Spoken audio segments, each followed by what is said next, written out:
Hello to everybody. Welcome to our first Internet Sustainability Forum. Forum over the Internet is not a real forum, but still it's a nice gathering which can be very useful for everybody. Here I shall have a ceremonial opening. There is no ceremony. I apologize. It's only us here in the conference room in Vienna, together with you on the other side of the cyberspace, and we have one panelist live here. That's encouraging. Next, if this will continue, I hope we will have more coming in person. WebEx forum doesn't allow any side exchange, doesn't allow any networking, but doesn't even bring many organizational challenges. This is why this year we did it completely by ourselves, without co-organizers. Like last year there was Balkan Green Foundation. But it brought also some positive effects. One of them is that nobody wears ties, and the other one is that it is much cheaper than it used to be, and the carbon footprint, of course, is much smaller. We are in the year 2020, which is a very decisive one. Decisive because European Commission, which is very ambitious, just started its 5 years mandate. They started it with a big boom, I would say, which is called Green Deal, and all oriented into decarbonization. This pandemic seems will be even accelerator of Green Deal, what is a good news. Of course, EU's policy always has an influence also on energy community in general, and is always reflected, unfortunately always with some delay. This delay is sometimes smaller, sometimes bigger, but I'm happy to report that we have first astonishing developments in the energy community as well. Let me mention 3 of them. One is Montenegro, which introduced this February carbon pricing with an ambitious to increase the quota, or I mean to align the carbon pricing mechanism with European Union's one till 2025. And they didn't do it because this would be an obligation under the Energy Community Treaty, or anybody would really press them. They did it voluntarily because they saw a decarbonization path as a future path for the development of the country and the nation. Congratulations, really. It's inspiring for all the countries in the region. The second astonishing development is Albania, which recently had a tender for renewables, and on a tender they reached a price for electricity from solar power plants below 25 euros per megawatt hour. This is far below the market price, and this shows all the potential, which is, if Albania can do it, also all other countries in the region can do it, and it shows what is possible, and it shows, of course, that electricity out of renewables is much cheaper than any other electricity from fossil fuels. And if fossil fuels wouldn't be so heavily subsidized in our region, then nobody would invest into them anymore at all. And the third example of a best practice, which I would like to share with you, is North Macedonia. which is very ambitiously preparing the first national energy and climate plan in the energy community. And I think it will be adopted in next weeks or months, but perhaps even before the last European Union member state will adopt it. And it is well done, and it has a green scenario as a preferred scenario. So things are happening with quite big steps also in the energy community. As a whole group of countries, we don't have 2030 targets yet. European Commission promised to propose them in the first half of next year, and I'm sure that this development will then bring a boost into more sustainable, policy-oriented developments in all other contracting parties, which I didn't mention in the beginning yet. And we will have not only targets, but we will have the whole clean energy package on our Ministerial Council next year as well. And I'm sure that this will then somehow mark the developments in the energy community in future years substantially. I'm really optimistic because things are happening with big speed and with a lot of enthusiasm, and I look forward not only on this sustainability forum and its outcomes, but also into the developments between this one and the next one, which of course I'm sure will be in person again. Thank you for attention, and now I pass the floor to Haki Abazi, who is now already former Deputy Prime Minister of Kosovo, but I can say I didn't mention Kosovo among the best cases in the beginning. Perhaps I made a mistake, because this relatively short-lasting government, where Haki Abazi was a Deputy Prime Minister, really made a substantial change as well. They had courage to say no to new coal power plant, which was so much politically imposed, I would say, to the country in the past years, and primarily this gratitude or this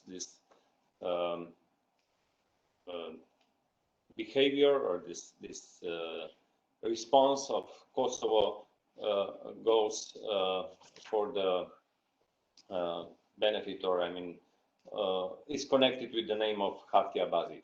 Haki Abazi, please, the floor is yours.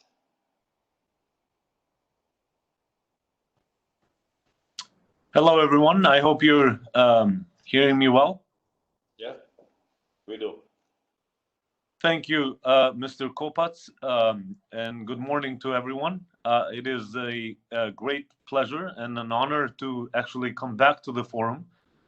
I know everyone has passed, or we're still passing, a difficult time of getting used to be socially distanced and physically distanced as well. However, I'm very, very happy to be part of this conversation and see that the forum continues to live and have a strong impact as part and as a tool of the Secretariat that has done an amazing job in the Western Balkans. I could only think of other scenarios if you guys did not pay the attention and persistence and consistency in supporting the Western Balkans countries in coming up and going down sometimes, but yet keeping that or building that vision of joining the European Union markets and European Union thinking and European Union vision about the transition from a fossil fuel based energy sector to a green energy sector. I might also just say that knowing how hard it is to work with individual countries, I might suggest that you get either early retirement or a good benefit package when you leave your job. As working with the Balkans, always it's an exciting, never a dull moment, but yet a very, very challenging situations. As you had mentioned as well, it has been almost a decade of pushing back on this idea of building a new coal power plant. And finally, I think this decade of joint work of everyone, yourself, Mr. Kopats, and your team, the good people in Brussels, but even more strongly to the civil society and experts in the region, both educating but also transforming the mindset that coal should be our past, and we should rather think of a transition towards a decarbonized energy sector.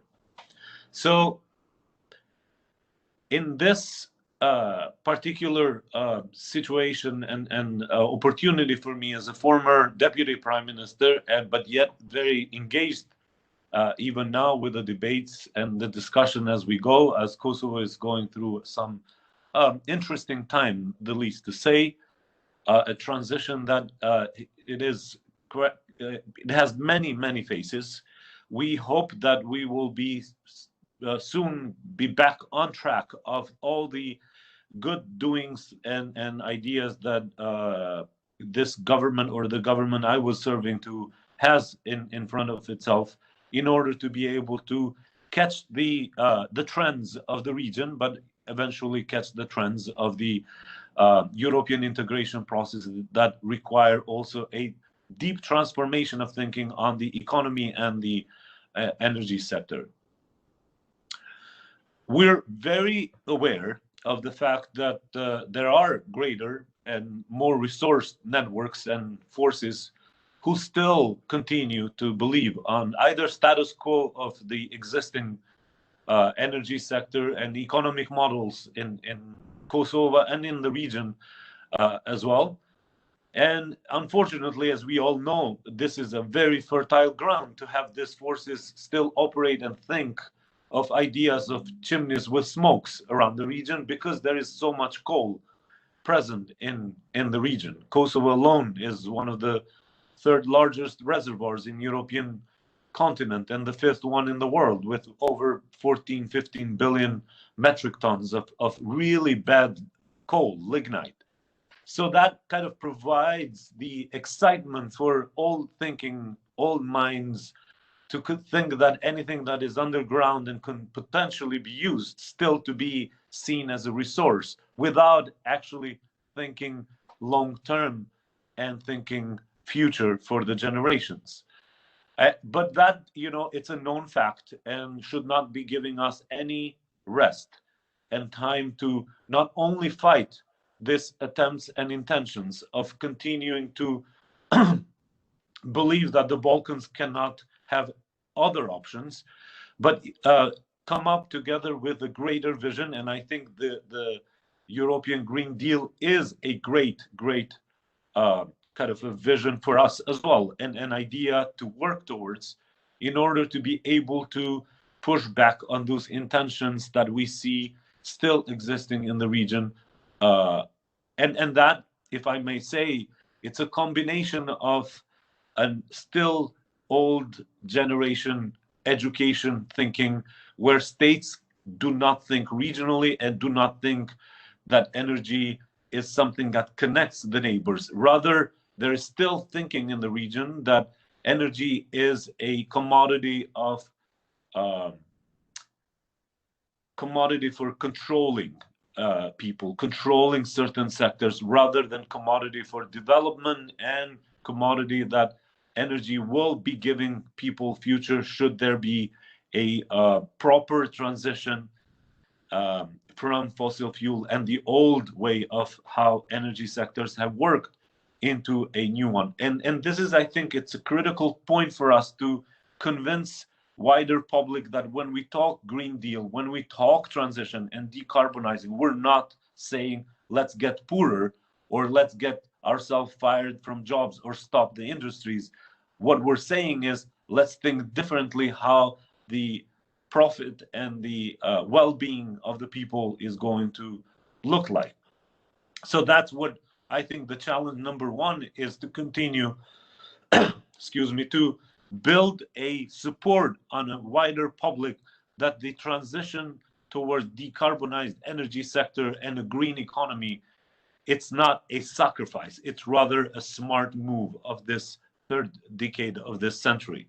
The second is the detaching the interest of the political individuals and leaders from the fossil fuel economy, which is a bit harder, as we have seen, because we still have corruption and criminal networks who are attached and believe that the quick making money is to work with these existing industries and eventually bring new investment from where they can cut a deal without being seen that that's happening.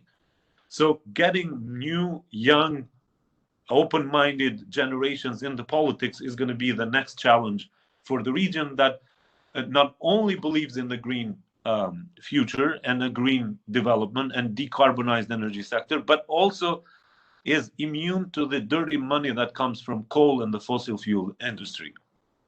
Thirdly, I know that the discussion in Europe is, will people vote for you if you are aggressive in pushing the green agenda?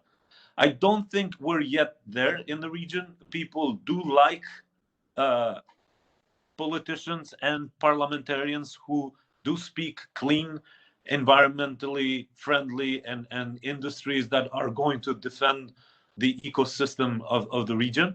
So, it's a contradiction what I just said before, that politicians with a lot of money sometimes buy their votes, but at the same time, I think the general public would never punish someone for voting for green and a decarbonized energy sector.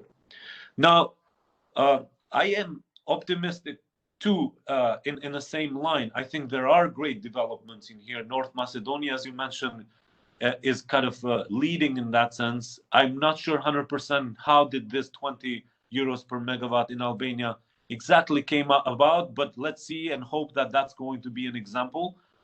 And then our commitment to not let the coal power plant in Kosovo to be built under the conditions and the circumstances that were set by a really bad contract. It's something that it's brave, I would say, but also a very visionary approach. This has been only possible with your support and the support of a strong civil society actors and media who are very clear about how the future of our region should look like. We are aware, and I think in general this is something to look towards a partnership with you and the European Union offices in the region, particularly in Kosovo, that with decarbonization everyone will be affected in terms of the how the new lifestyle and the way we're going to operate is going to work. That is not to scare people, but we need to be ready to, when we change, to change in a way that is not going to hurt anyone, and start basically adopting to the new norms and perhaps challenges in the beginning that will pay off later. We are also very aware that no matter how optimistic we are, we're not doing enough to decarbonize because of the factors I mentioned, the political factors, the perhaps lack of information and knowledge and education, but sometimes because of the desperate situations to deploy any kind of technologies in the region. And this is what I think we should need to push back. We cannot afford to have a bad technologies in place that will require funding in the future to be replaced in order to decarbonize. So let's be open eyes and prevent as much as possible bad technologies to be deployed in the region, because I do see that as a next difficult way to unpack and transform the region once there are these technologies deployed, including the really bad old cars that are coming from European Union in the region and are both polluting but also becoming the graveyards of the region. since the proximity allows for a lot more frequent buying of these bad old cars from the European Union countries.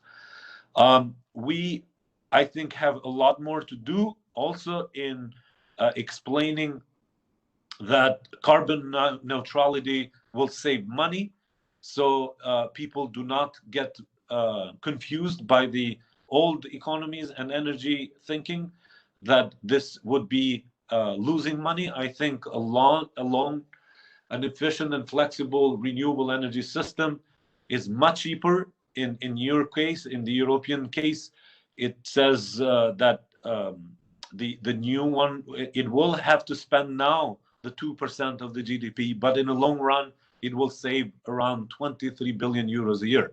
These figures alone tell how actually it's not losing money, it's rather saving money and getting people a lot more happier in a way we're going to live, rather than continue in the old path. Bottom line, I would like to conclude that in my kind of approach and my speaking to the public, but also engaging with different stakeholders, I have tried and will continue to say that this is a unique opportunity for us. It's not a sacrifice, and decarbonization and Green Deal is something that will open the horizon for the Western Balkans to catch, for the first time in history, to catch the same train as the rest of the European Union. Yes, we need a lot of support. Yes, we need a lot of push and mobilization. But I think in the process of European integration, in the process of joining European energy market, this is a great opportunity for all of us. Thank you very much.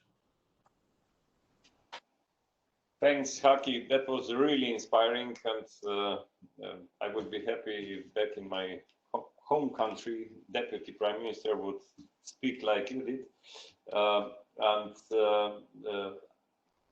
It gave us a very good welcome into the next panel, where Haki will participate as well. The panel is what does the European Green Deal mean for the energy community? There were several questions, but I believe you read them, and they will be perhaps briefly touched by the chair of this high-level panel, and this is Dirk Buschle, Deputy Director. Dirk, please. Thank you, and good morning, everybody, and welcome to this first panel of today's Sustainability Forum. The last 6 months and the last year, but especially these last couple of months, were very eventful. One of the events prevents us actually from being together here today. But another event took not only shape, but moved into the mainstream relatively quickly, probably more quick than we all would have expected and hoped. And I'm talking here about the Green Deal, evidently the topic of this first panel. The Green Deal developed in a very short time from a slogan to mainstream policy, and one could say that it is probably very close to reaching a point of no return, at least in the European Union. It does and has to and will affect evidently also the energy community. That's what we already heard from the testimony, if I may call it that way, of Haki Abazi and of Yanis. What will be new is not that the energy community, our community, is in transition, because we were designed for transition. But what is new is the magnitude of the challenge and also the way in how things are interlinked with each other that we have barely actually looked into. And that's where the Sustainability Forum evidently plays such a great and important role. It's an invitation, as always, online, maybe even more than in physical meetings, for all of you to take this energy community and make it yours, use it, and because it's a regional, it's an international community, it means also getting out of national silos. I believe that not only goes for governments, but also for the many representatives of civil society here with us today. This is not as easy as it sounds. It doesn't only mean that we have to get out of our local context that we are used to work, fight, and campaign.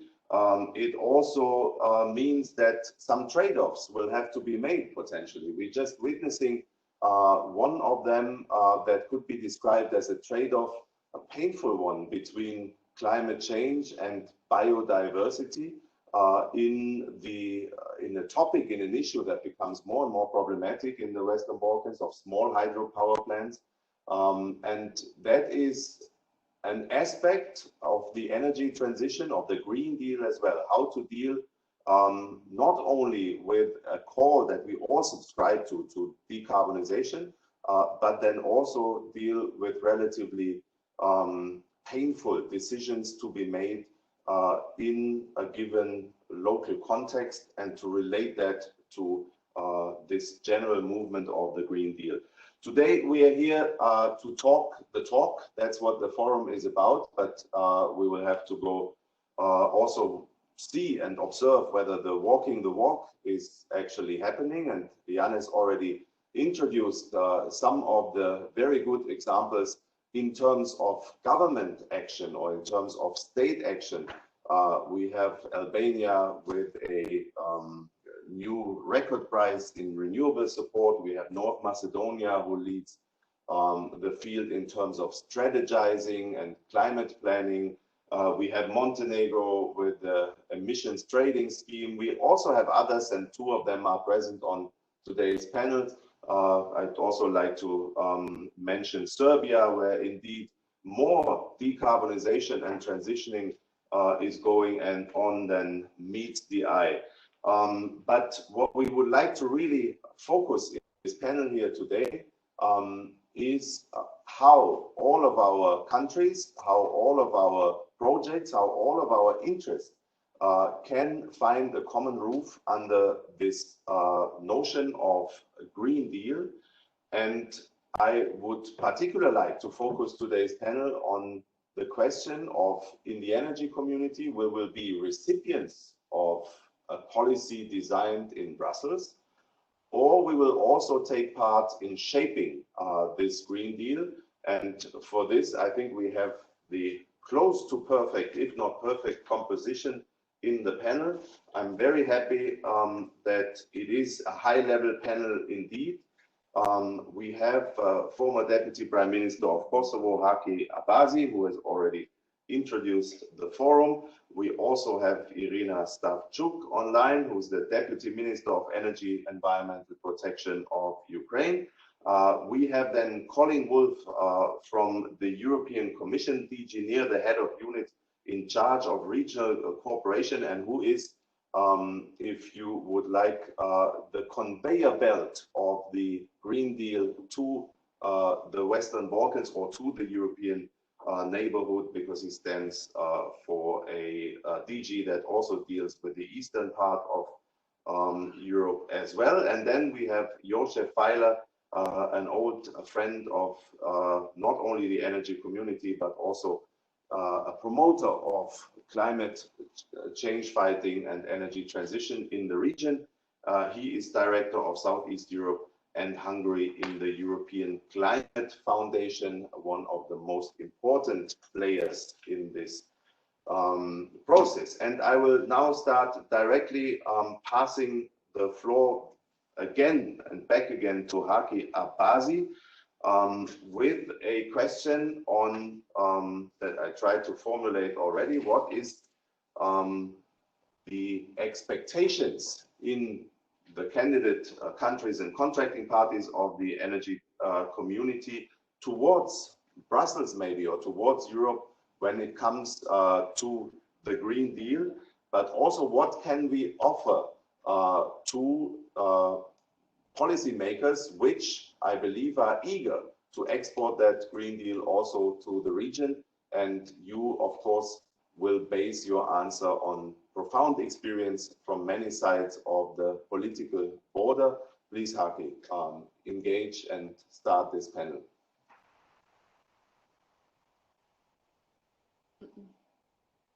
Haki, you're Yes. unmuted. I just unmuted. I saw that I was talking to myself. Hi again, and hi, Ms. Stavchuk. Welcome. Very happy to be part of this panel. Since I spoke, I'll try to focus my answers, eventually the comments about the specific question in a very kind of a quick manner, so we allow for other panelists and also the others discuss. I think we're in a great position in the Balkans to both demand but also work jointly with Brussels, you and Brussels, to use the current supporting financial packages and investments that the European Union is doing in the accession process in order to be able to direct the transformation of the region immediately to the Green Deal, so to say, framing of the region. And why would I say that? I know it probably a lot of politicians would not like to hear that, but I would say that even a soft conditioning of this funding, European Union is the largest funding in the region. A soft conditioning, or even hard, if you wish, of the investment can be applied for the countries in order to make sure that the national targets are met, that the planning and the strategic orientations of the region are going towards the achieving the targets of 2030, but also 2050. So there is a partnership for a Green Deal that I think needs to be built between the individual accession aspiring countries and the European Union. And then collectively, I think we all remember the Berlin process, the Western Balkan Six, that was trying to find a common agenda for the region, mostly on interconnectivity and other aspects of relaxing relationships between the countries. I think not adding, but rather reformatting the Berlin Six approach, which was welcomed, obviously. Any support for reconnecting the region and individual countries among themselves in a common agenda, I think it's welcome. But I think Green Deal, it is actually a very neutral platform, neutral place where all the countries could benefit from a Green Deal approach forum, a annual conference as well, if you will, but with the very clear proposals that could potentially even be, so to say, the priority for the European Union funding, should there be a either joint or multilateral among 3 or more countries in the region funding that could support the Green Deal agenda for the region. The other, I think, important aspect is this advocacy efforts of civil society towards the Brussels. I think we know how busy Brussels is, and we know how many things and issues are watched and monitored in the Brussels. But I think it's critically important that we do not get a kind of a deaf ear when civil society groups speak about the issues that we're facing in the region. Yes, the challenge between the climate change and the ecosystem, it's an issue, but I think that has become an issue because the agenda has not been set and the priorities have not been set and required and monitored properly. For example, we're talking hydro while the energy efficiency programs have not even started, taken off from the ground. We have massive waste of energy use in the region, both by providers, but also the end users and the households. Like, I think national programs for energy efficiency and regional programs for energy efficiency are critically important, so we reduce the demand of the electricity by reducing the waste of the energy in the place. And this could be a very quick win in that, in terms of the decarbonization and greening of the sector. Obviously, coal and reducing coals, eliminating coal is another quick win for the region, and it has to be put in the priority. And then the last one, I think I mentioned a little bit the usage of cars. Unfortunately, in any of the cities of the Balkans, you still have a massive use of fossil fuel, really bad cars being used. Here we go. There is an opportunity with the increase of opportunities from the funding and perhaps even, let's say, diaspora support. The money that is coming in could be utilized in order to change the type of cars we're using and go to the electric cars as well. Those, the coal and the energy efficiency, housing, and cars are quick wins in all the terms, and it will actually start reducing, so to say, the risk between the choice between climate and the ecosystem in a sense that we don't jump immediately in using rivers as the first attempt to actually go less fossil fuel in the usage. I'll stop there, but I think the partnership I mentioned is a must. I think you do have a great role as a bridge between the European Union and the region and individual countries here. There are many ways how we can go about even changing the curriculums in the schools and universities, so we do not continue to be silent with the education systems that are and curricula that is provided to the students as well. Thank you very much, Haki, for also being very concrete in your answer. I noted down several issues that indeed will also concern us during today, but then also in moving this transition ahead. You mentioned the Berlin 6. You also mentioned bad cars, of which many, I believe, come from Germany as well. So you didn't mention the Stuttgart 6, but the Berlin 6, which is a regional initiative, or which was a regional initiative, and that I may add here on our own behalf, where the energy community participated and is continuing to participate with something that we call an energy transition tracker. So a regular report that we will launch soon, which will monitor how the energy community contracting parties engage and advance in the energy transition. That just as a side note, and now I'm very happy to welcome Irina Stavtuk on the panel. Good morning, Irina. You, in February, your ministry launched a green energy transition initiative in Ukraine. We were talking with Haki Abazi about soft conditioning. Ukraine also is a country that is used and sometimes exposed to conditioning. So maybe you can explain us how much this green energy transition initiative is a response to the Green Deal, to the European Green Deal. What are the original elements, the original Ukrainian elements in this? And how do you reconcile in it the challenge and the needs of a country whose energy sector is to some large extent based on coal and engaging in the green transition? Please, Irina, floor is yours. Good morning, dear colleagues, and it's a pleasure to be at this event and at the panel. Actually, when my colleagues started the green energy transition concept and its discussion in Ukraine, it happened at the same time with EU Commission presenting its Green Deal, so it was really together on time.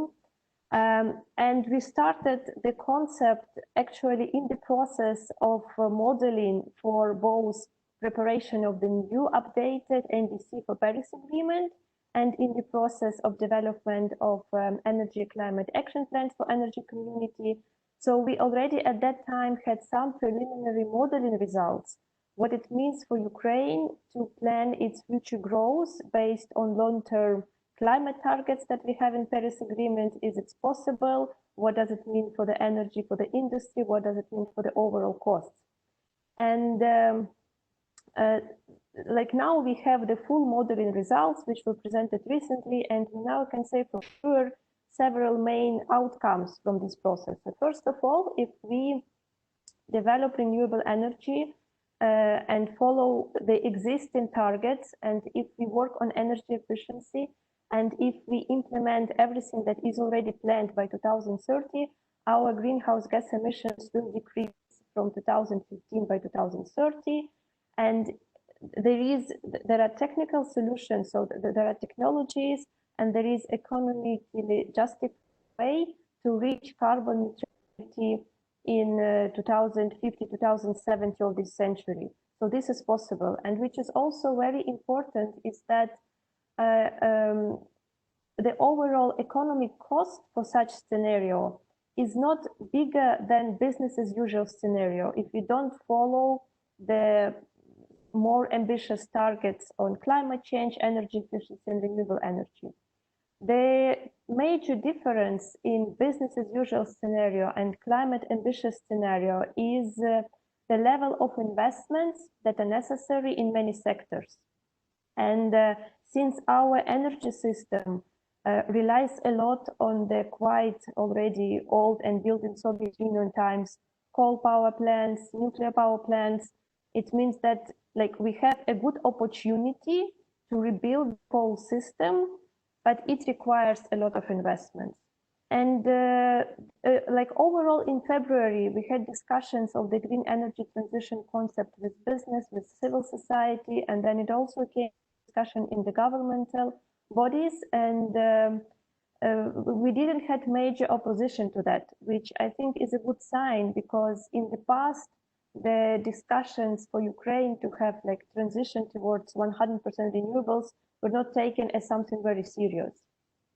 But at the same time, we have, you probably know, the struggle with current energy balancing and energy regulation issues, which is related to entry into energy market last year without being really ready, and we resolved all the issues. So we had, like for renewable energy, a lot of discussions with the industry and had to sign a memorandum of understanding on the change on the rules on the market.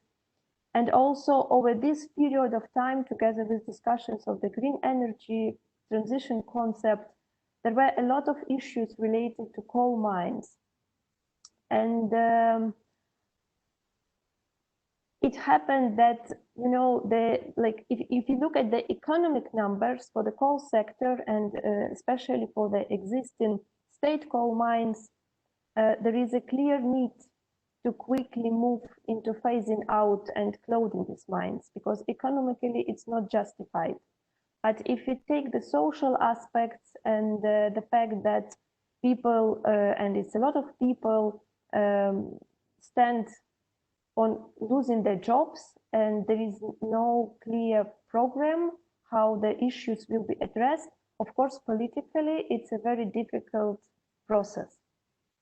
And that's why we are looking forward and very much interested in cooperation with EU and energy community on experience for just transition issues for development of the coal regions, because these decisions are not so economic, but socially, but mainly social. And before taking drastic measures, there has to be certain preparation and programs, and people have to understand that like the issues will also be taken. Yeah, so like to summarize, we see the potential, and like on the long term, we see that in Ukraine it's possible to reach carbon neutrality in the long-term future. It's possible to make actions. It requires investments, and not only externally, but it requires a lot of changes in the internal functioning of the funding mechanism within Ukraine. So we have to find out ways how we support energy efficiency in buildings and industry. And industry is often asked us like, you want to put stronger ambition on decarbonization, but we also want to see the way that European companies get the support from the EU. And we don't get this support from the state, so we have to come up to certain solution. We see the issue with the people and households, and like on one side there is a huge potential and energy efficiency. On the other side, people take it very slowly, that they really have to act, and the state funding mechanism also has to be sustainable. We have to understand where we can take the potential subsidy from where. There are a lot of discussions on innovations and the need to take more opportunities of the whole process, but difficulties in how to organize it practically. So, for example, how to make better participation and stronger participation in EU innovation program Horizon 2020 and future programs. So on one side, there are opportunities. On the other side, to make Ukraine able to participate in these opportunities, there is also a lot of internal work to be conducted. Yeah, and I stop here to have more discussions in the future. Thanks a lot, Irina, for explaining us a bit better the Ukrainian situation. And I'm very happy to note, and I think it's also music in the ears of our next panelist, Colin Wolf, that now we have more and more contracting parties who commit to the goal of carbon neutrality. And indeed, Ukraine is a leader in this respect, thanks to your engagement. But you also hinted evidently at the difficulties that translating such a goal into real action in a country like Ukraine is exposed to. And actually, we see that as well. We see that in looking into draft national energy and climate plans, for example, an exercise that my colleagues Anja Rosenberg and Tibor Schaffhauser are leading here in the Secretariat. How different parts of the government or different parts of the country indeed always have had and probably will continue to have different objectives, but how this leads also to almost unreconcilable issues which need to be streamlined within these plans. So that's also something where you are in the lead in Ukraine, and we believe it's an important tool to make apparent and evident all the differences between commitment and then practice, and to try to find solutions, and evidently solutions in line with the Green Deal. And with this, we would turn to Colin Wolf. Warm welcome to you, Colin. Indeed, you are sitting in Brussels today, I assume, in your beautiful living room that I had the chance already to see a couple of days ago in the context of Western Balkan Investment Framework Conference. And you are at the source of the Green Deal, which is probably the most important software update, if I may call it that way, the European societies and hence also the energy community countries have always ever received. And we would be very interested in hearing from you what you see as the opportunities for the energy community contracting parties in participating, in engaging in this Green Deal. And I think this will respond very well also to a couple of questions that Irina raised in her contribution. Please, Colin.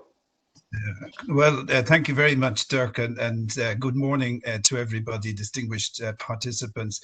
I must say I'm very happy to be taking part in your sustainability forum. And I'll say that in more than just a polite way, because I've had the privilege of being part of this before, and it's already striking me in the contributions that I've heard just what a good forum it is, because it seems to me to bring together people from the political level, people who are like myself involved in the administrative level, the technical people, and as has been really underlined, the important advocacy of people from civil society in one place. And that in itself it strikes me as being very important, and particularly in looking at the discussion here, what can this Green Deal mean for the countries, the partners of the energy community.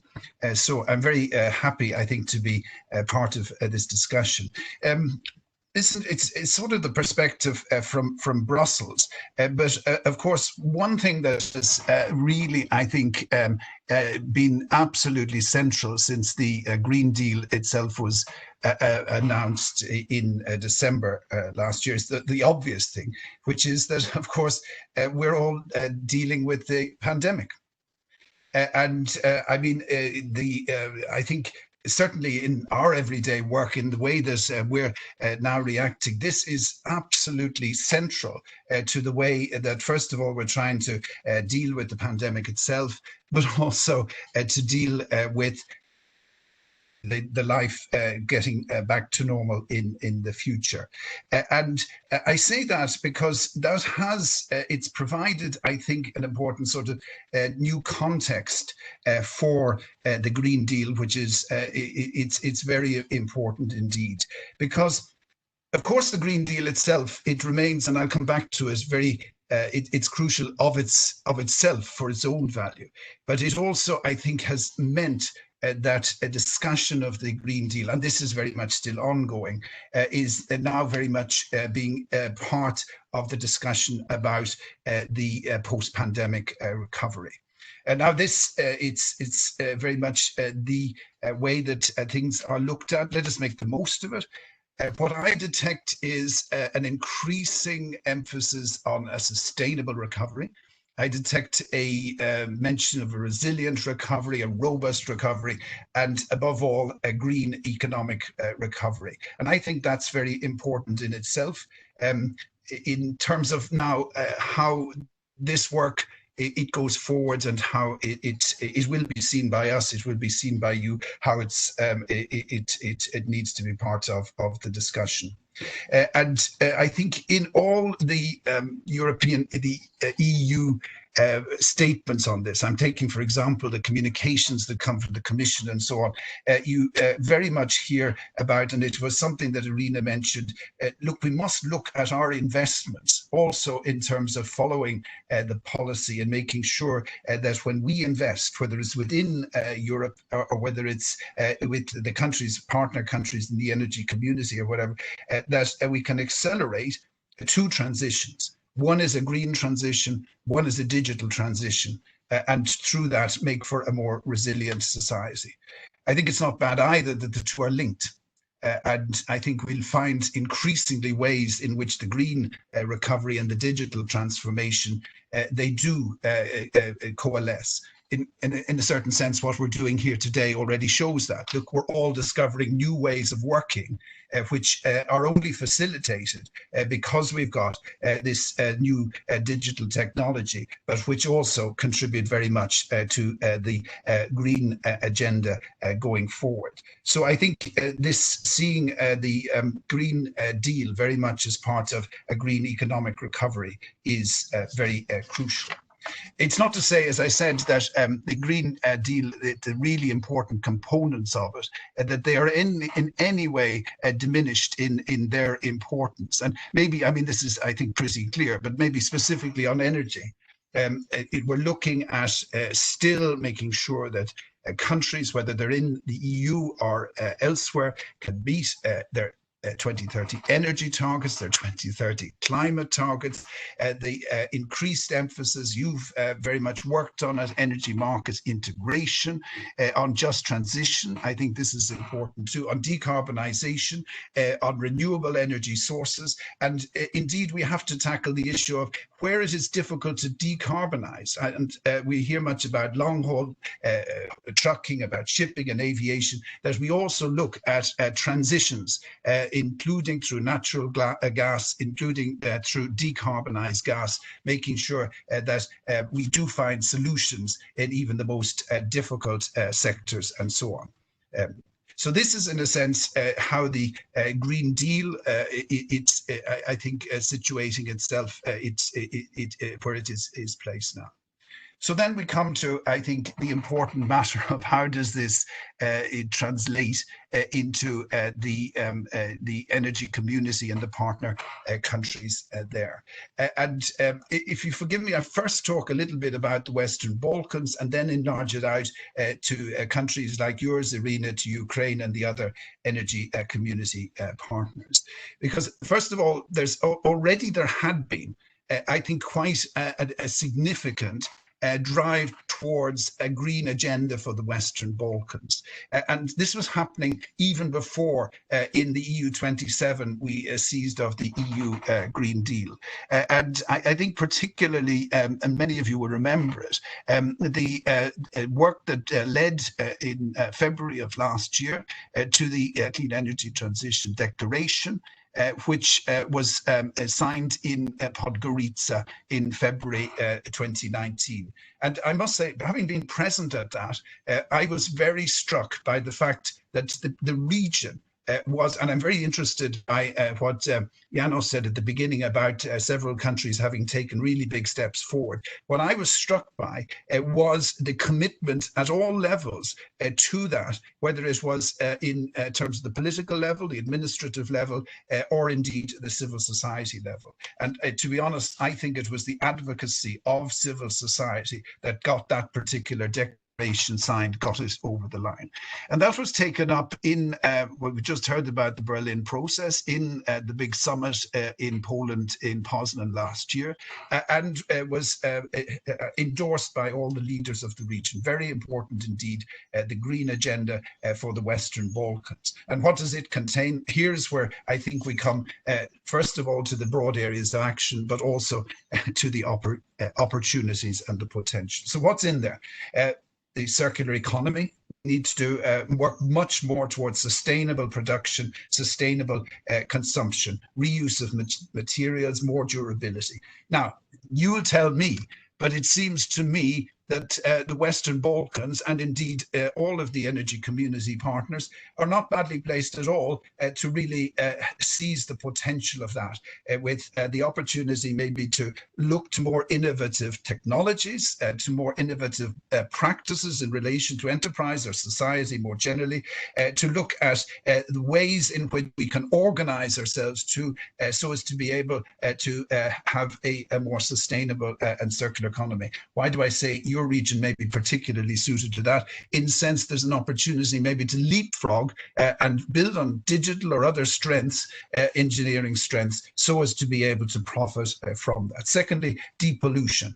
We need, as people mentioned, to improve air quality, to improve water quality, to improve the soil quality. Again, I would see many opportunities to do this in your countries. It's very, I think, crucial in terms of environmental heritage and making sure that you can also profit from that in terms of enjoyment of it and the opportunities that are linked to that. Sustainable food systems and rural areas, and bringing them also more to the fore. I would think that here, with the opportunity to build on less industrialized ways of agriculture, to build on more organic opportunities, to build on the increasing emphasis on local produce and personalized approaches and so on, that maybe compared to other parts, and maybe particularly to the more industrialized parts of the EU, you have big advantages.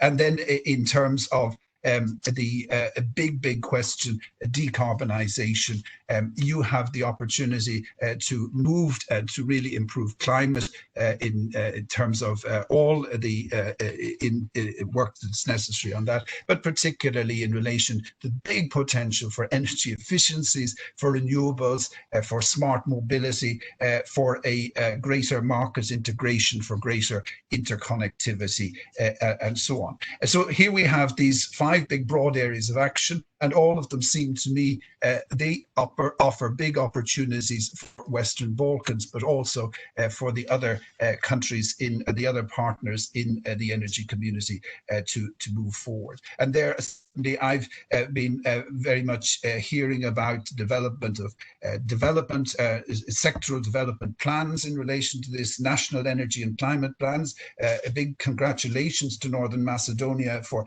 being prepared so that they can adopt this shortly. And in general, much, I think, discussion now as we move into the opportunities provided by a new EU budget that will be available from next year onwards to identify green priorities in our programming, whether that's in relation to the instrument for pre-accession, which is applicable to the Western Balkans, or the NDC instrument, which is applicable to the other partners. I'll then just say that here I see the sort of the framework for our work moving forward, and I hope that it outlines what potentials there are and in relation to the EU Green Deal for the energy community countries, and how this can be contextualized, it can be worked on, it can be the potential of it can be maximized in terms of your how shall I say, identification of the priorities to move forward. And I was struck, I must say, it was by former Deputy Prime Minister Mr. Abbasi, your point that here we have the opportunity for a transformation in terms of how we go forward, and I think we should very much make sure that we catch this particular train. And I look very much forward to the discussion here, and also, Dirk, to the cooperation, the good cooperation which we have with yourselves in the energy community. Thank you very much indeed. Thank you very much, Colin, and also not only for explaining us what the Green Deal would mean in more concrete terms for the Western Balkans and the Eastern countries of the energy community, but also for introducing new and very important concepts. You mentioned the just transition, for example. I think that's also evidently something that we are all aware of, that this is an important dimension of the Green Deal. But given our backgrounds, civil societies in the Western Balkans, but also other participants, maybe we are not yet prepared to negotiate with trade unions and with coal miners also how the Green Deal is supposed to look like. I think that will be a very interesting challenge and experience for the future. It's very good to know, and that's something that has been made very clear to us again now by Colin, that the template is ready and is actually already being committed to by the Western Balkan leaders indeed, but that it's the priorities, the challenges, the agenda setting that has to come in concrete terms from the countries in the region. And with this, I would like to welcome our last panelist, Josef Feiler, who is an experienced both player in and observer of the region, and who's another link between what is happening on European level, on global level, and is capable of zooming into the Western Balkans and beyond in the energy community. Josef, I would like to ask you what you perceive as the biggest challenge in exporting, extending, implementing the Green Deal in the countries in the region, and what kind of resistance you see that there still is, and maybe you have some ideas on how to overcome it. The floor is yours, Josef. Thank you very much, Dirk. I hope that my mic is... it's a pleasure to see you, although the room is rather empty in Vienna, but I'm glad to have this opportunity talking to you and to the distinguished guests of the Sustainability Forum. This is a unique forum in the sense that we have a strange lesson of the past couple of months how quickly things can change. COVID brought a change which was unexpected for, I wouldn't say for everybody, and there is a lesson that scientists been worried about a superbug coming for years and for a decade, and that's something which happens now, and they are not surprised. We are surprised. We have another change ahead of us, which is climate change, which is known and it's happening, but still, mentally we are wired to learn from experience and react to experience more than to analyze it. So we have a challenge. I find it a kind of lucky constellation that the EU was starting to prepare for the Green Deal even before the crisis. And now the Green Deal is a Green Deal and recovery at the same time, which is giving us an opportunity to accelerate the speed of change. This is what we are talking about in the EU, a kind of leapfrogging. Now the question for the region is whether this challenges can be answered with leapfrogging in the Western Balkans as well. We see resistance coming from several angles. Obviously, if you want to have a paradigm shift, what we are looking forward, it's not easy. There are always incumbents who has keeping things as they are. When I was talking with a person who knows very well the energy systems and political systems of several of the countries in the region, he just explained that, well, you know, it's not so easy to change things because we have a really politically embedded system when we talk about energy system. What we can do now is to see that there are undercurrents which are already bringing the change. We have several references to the changes in Montenegro, having carbon price introduced. We know that the Green Deal has to come to the region as well. We see also in other countries that the technical staff in electricity utilities are interested in the coal exit already. We are working on several discussions with the industry, and I think the phase of denial is over. No, I think this is a phase of desperation from many parts of the undercurrents. I call undercurrents those who are already planning longer term and more in the technical domain or expert domain of the transition or managing the electricity systems. What we see is that they know that change is needed. They know that in a couple of years, the power plants will be falling apart, which are already aging. We know even it from Montenegro, where they want to extend 30 years of the current power plant, that in 5 years, probably the boilers will be rusting through. So there are issues which are already, the predictions are there. Now the question is, I think, more how to enable that the systemic change is happening in a way that it is not wasting a lot of resources and the lock-in is not so much there. This is the big challenge now to minimize the lock-in. There will be lock-in. We know that Serbia is still planning to build lignite power. We heard that Montenegro wants to run lignite for 30 years. These are, I would say, lock-ins which will be costly for some of the countries. What we need and what we can do is from the Green Deal side, what Haki Abazi already mentioned, the EU needs to be assertive. And the EU can be assertive more than usual because somehow the COVID crisis also changed the geopolitical picture of the globe. Somehow, in perception, the region, Western Balkans and Ukraine got closer to the EU than it was earlier. It's interesting to see, but when you look into the map, how they would like to lift the travel bans, Western Balkans is a priority zone because people and the proximity and traveling and the trust in each other, they are different now than before.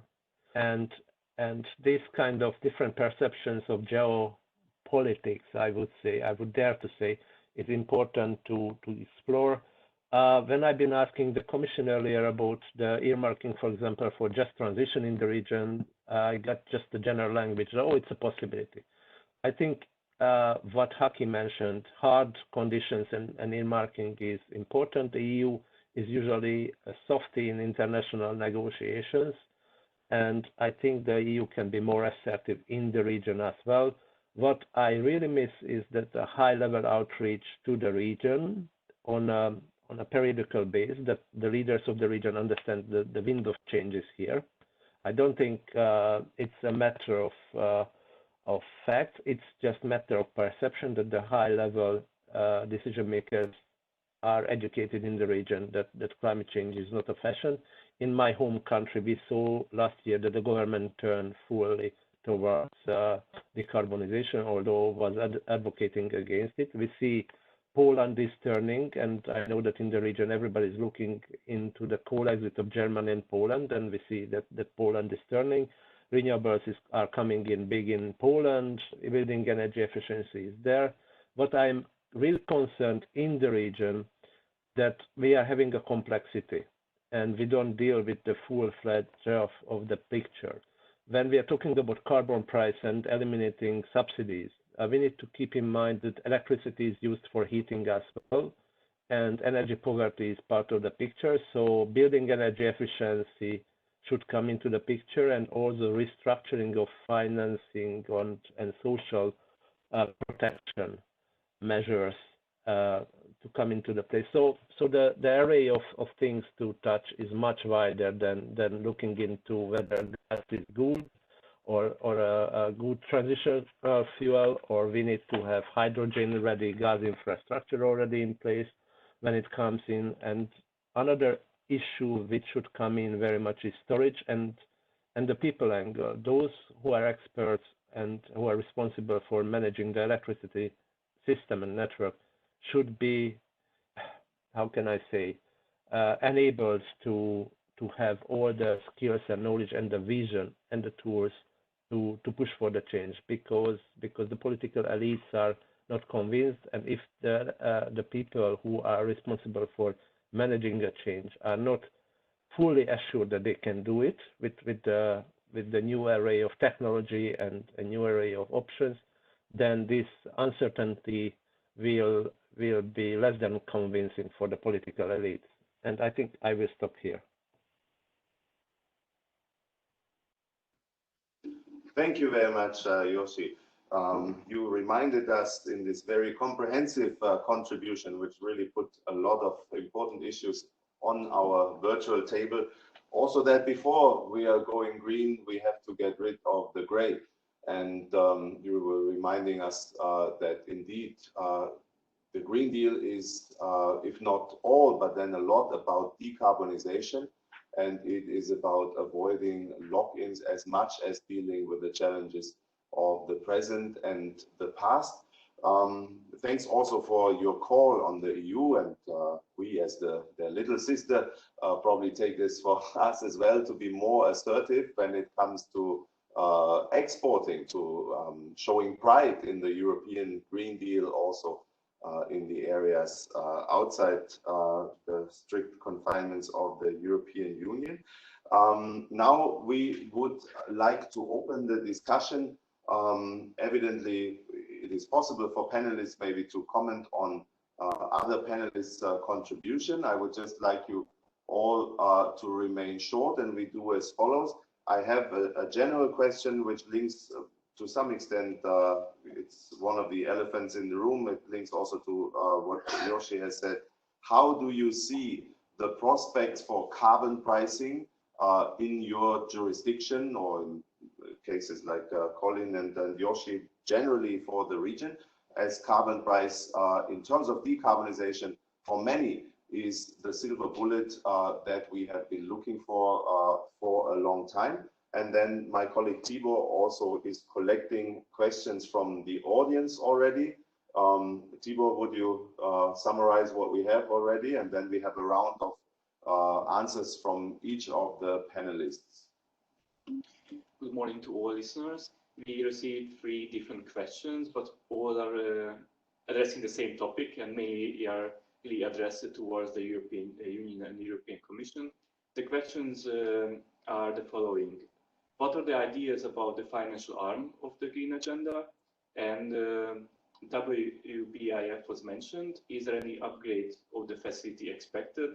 And is there an equivalent of the Just Transition Fund planned? As you see, all the different questions are going toward the same question. How will the EU plan to support the contracting parties in the future from the financial perspective? Okay, thank you very much. And maybe more questions will come in. But now I would like to ask Haki Apazi, Irina Starchuk, how do you see the prospects for carbon price in Kosovo and Ukraine respectively? In Ukraine, you already have started, but how can it become a meaningful tool in shaping and steering the energy transition and decarbonization? The same question also on a regional level to Josef Weiler, and Colin, I think, has more than enough on his plate from the audience. So please, and if you can be very short as possible, we will start with Haki. Thank you, Dirk. Yes, to be straightforward on your question, I think it's great that Montenegro is doing some ahead work. I think learning from the countries in the region on the carbon pricing will be very important, and start to apply what is successful and the ways to avoid what I think I missed to say in my both introductory points and later on.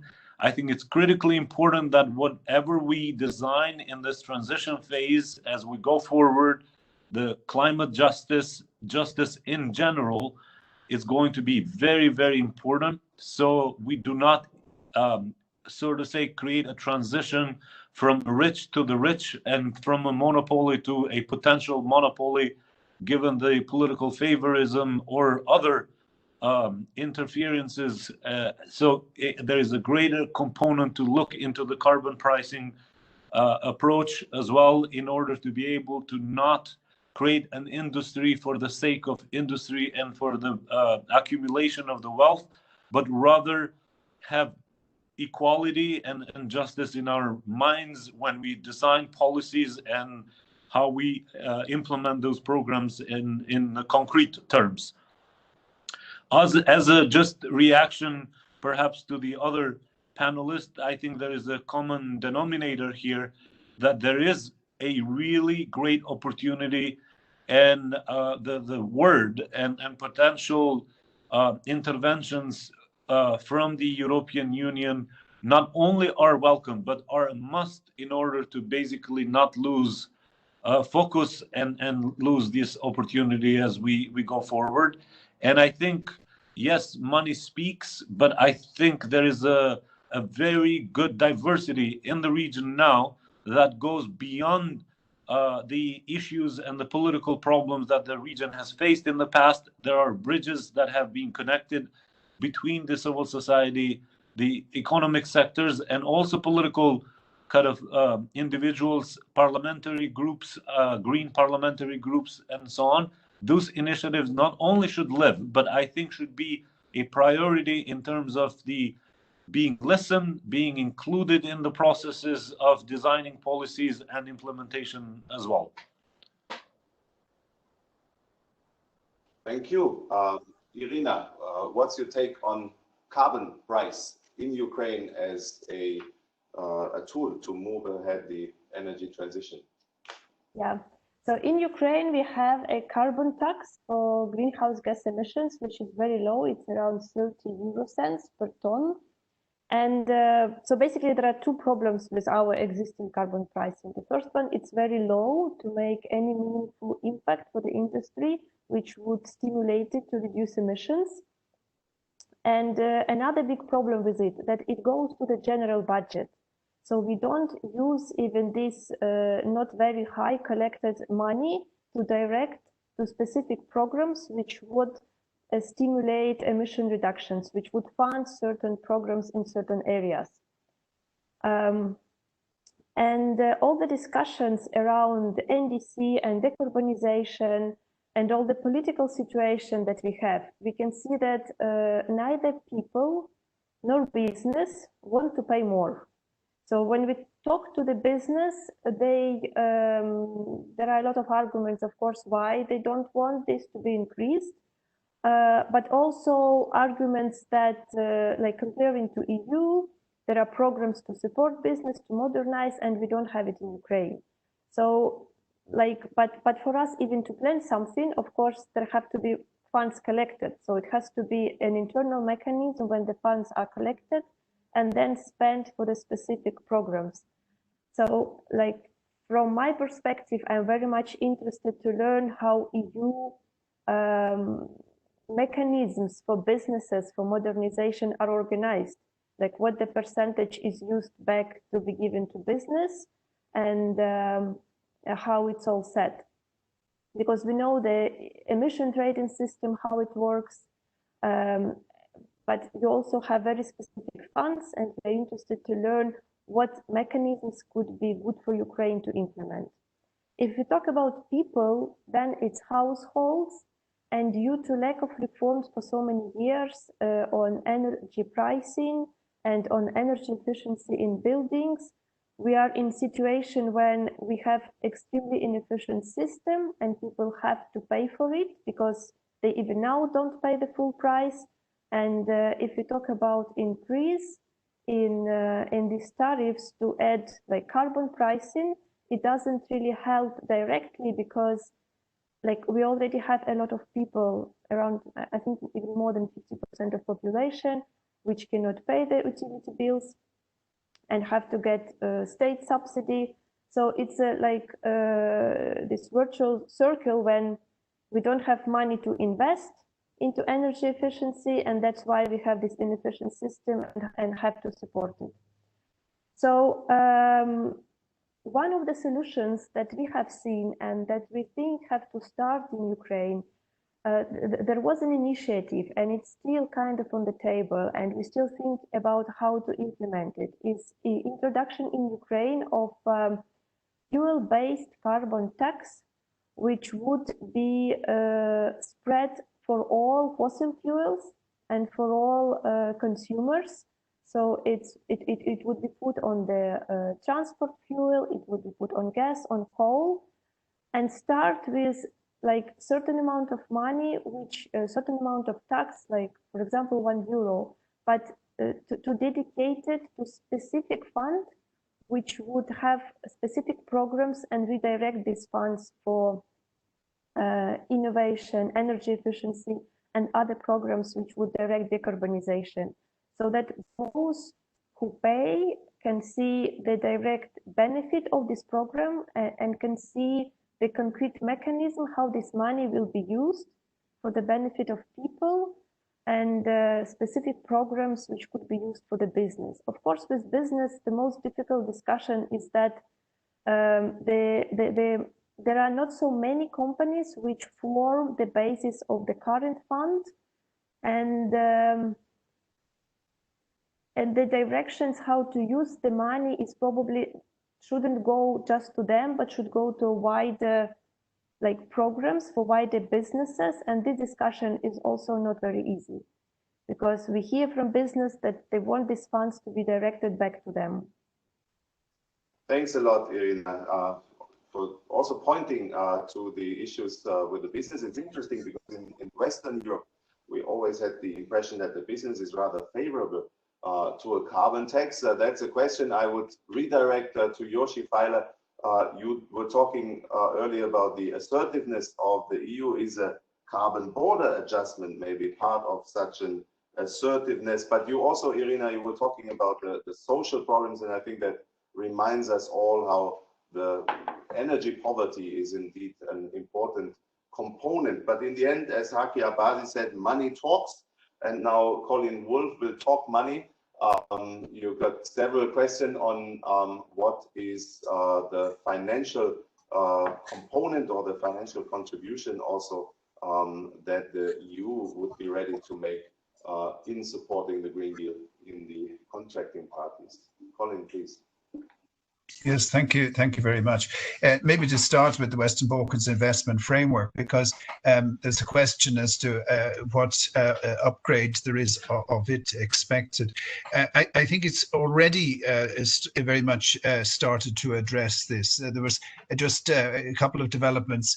First, at the end of last year, the framework, it took under one umbrella not just investment in infrastructure for connectivity, which was a bit traditional, if you like, but also all the support for enterprise, for digitalization, and in fact, very specifically, a green growth fund, which it particularly was targeted at energy efficiencies in public buildings and so on. But even also with these support for enterprises, there's a big emphasis on support for opportunities to work towards a more sustainable business, a greener business, and so on, already in the way that these financial instruments now brought under the Western Balkans investment framework work. And this will be also very much part, we're going to have the guarantees, which will be increasingly a part of the way that the EU will fund the developments both within the EU and elsewhere, that there are very specific opportunities already being developed with those guarantees to support the green agenda, and obviously what you're involved in relation to the energy transition. That's one thing. The other thing is that we actually took in the Western Balkans investment framework, it was last week or the week before, a big decision in relation to the next call for infrastructure investment proposals. Whereas it had always been predicated on connectivity up till now, it now will, from now on, will permit that clean energy transition investment in infrastructure within a country that doesn't have a specific cross-border aspect to it will also be supported on the rationale that the networks are already developed sufficiently that can make also a big contribution regionally and more, indeed more widely, to the energy transition that we've all been talking about. So that's the Western Balkans investment framework. In relation to the financial arm of the green agenda, well, I mean, the Commission has just, we're right, as you know, at the sort of the transition between one budget period and another. And last week, the Commission came forward with a revamped proposal, which took into account now particularly the pandemic and the need to recover. And in that, I mean, first of all, there's a really significant support for your regions, and also the opportunity to mobilize. It looks like if there's much more opportunity to mobilize loans and private sector investment, especially through the guarantees and so on. And that now it goes forwards for the agreement with the council and the Parliament. You know the way these things work. At some stage, I mean, people are optimistic who say maybe even before the summer. I think maybe more realistically, it has to be done anyway by the end of the year. But this will be very important. And as part of that, we've clearly got to finance the green agenda. In relation to the Western Balkans specifically, the idea is, and I didn't mention this, but it's really important, that we will put forward on the Commission side an economic and investment plan, a communication on this before the end of the year. And one of the things that we very much want to do is to link that to the financial resources that will be available. And the green agenda will be very much, certainly the option we're looking at the moment is to make it very much part of that. So that will mean that you will have the policy, the green agenda for the Western Balkans. The same thing will be happening in relation to the other partner countries under a different process, but you will have that. And then you will have the financial resources channeled through to that. And in relation to the WBIF, the idea is really significantly to be able to increase the resources there. So this is how the Commission sees it. This is what the Commission will put forward. Of course, it does depend on how the other parts of the EU system work. But I think at the moment, this is certainly moving in the good direction. Is there going to be an equivalent of the Just Transition Fund? We're certainly looking at that. It seems to be a very interesting idea, EU27. It addresses really profound issues. Dirk, you made mention to engaging with people whose livelihoods are threatened by the changes, as well as the people who are going to benefit. And we're certainly looking to see how that can also be replicated in the Western Balkans and in the eastern region, essentially in the energy community partner countries. It's very much a model that we'd like to work with.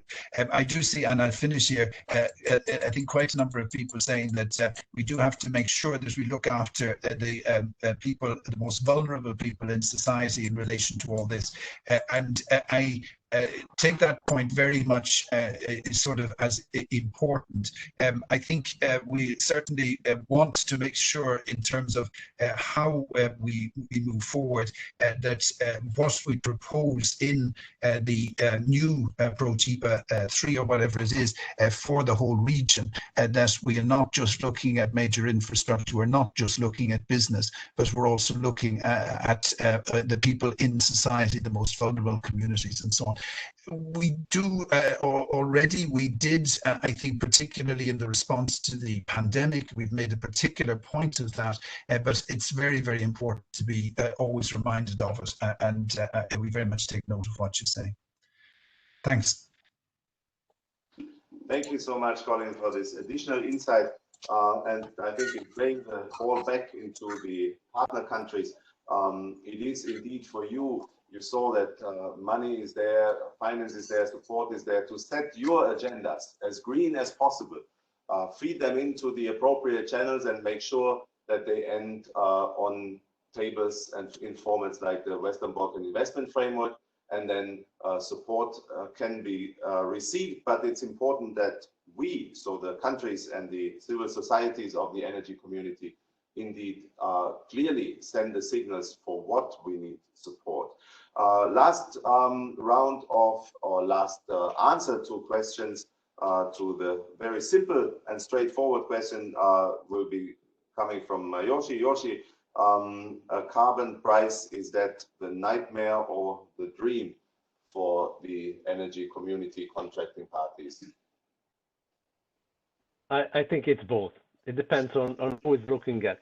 And I think that it's coming. It's very hard to see why it wouldn't come in the coming.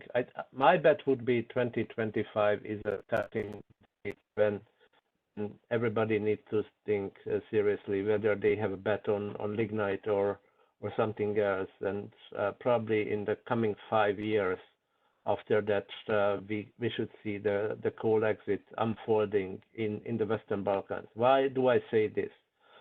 Partly because of the dynamic between the EU ETS and the Western Balkans. I mean, the connection is there, and there is a carbon leakage phenomenon. What we see, the Commission is aware of it. We see that there are moves. You already referred to the carbon border adjustment, carbon-related border tax adjustment, which is primarily focusing on industry now in the Commission's program. But there are voices from various parts of the EU, from Spain to, ironically, Poland, which are very much looking into that issue in the aspect of the energy sector. Also, ETS price and competition and change within the EU is putting this kind of carbon leakage more into the focus. But there is, just on the side, there is an inside a Western Balkan phenomenon also, which came to life with the Albanian solar auction price. If there are prices of renewables below 30 euro, they are more competitive than the price of oil lignite in the region. We saw it in the eastern countries of the EU, how lignite is driven to the wall by renewable price, reducing the utilization of lignite. So there is a push from the EU, and there is a push from renewables, which is coming to all the lignite in the region. So think 2025 we will be having a different discussions and carbon tax, or probably it's better to have a carbon tax in the region than border tariff adjustment. So I think that's the way forward. Thanks a lot, Yoshi. If we were in a physical forum, we could seal that bet now over a coffee break, but there is no coffee break. There is also not something that I believe that all these formats like WebEx still need to come up with. The applause that this panel deserves, and this should be invented very soon, something that doesn't sound like a bad 1980s sitcom, but still enjoy your silent applause, dear Irina and gentlemen, for what has been really a wonderful panel with a lot of important insight and inspiration. And without a real or even a virtual coffee break, I'm handing over to Yoshi's country man and my dear colleague Peter Weider, who will moderate the next panel. Thanks all again, and please remain online and active in the discussions.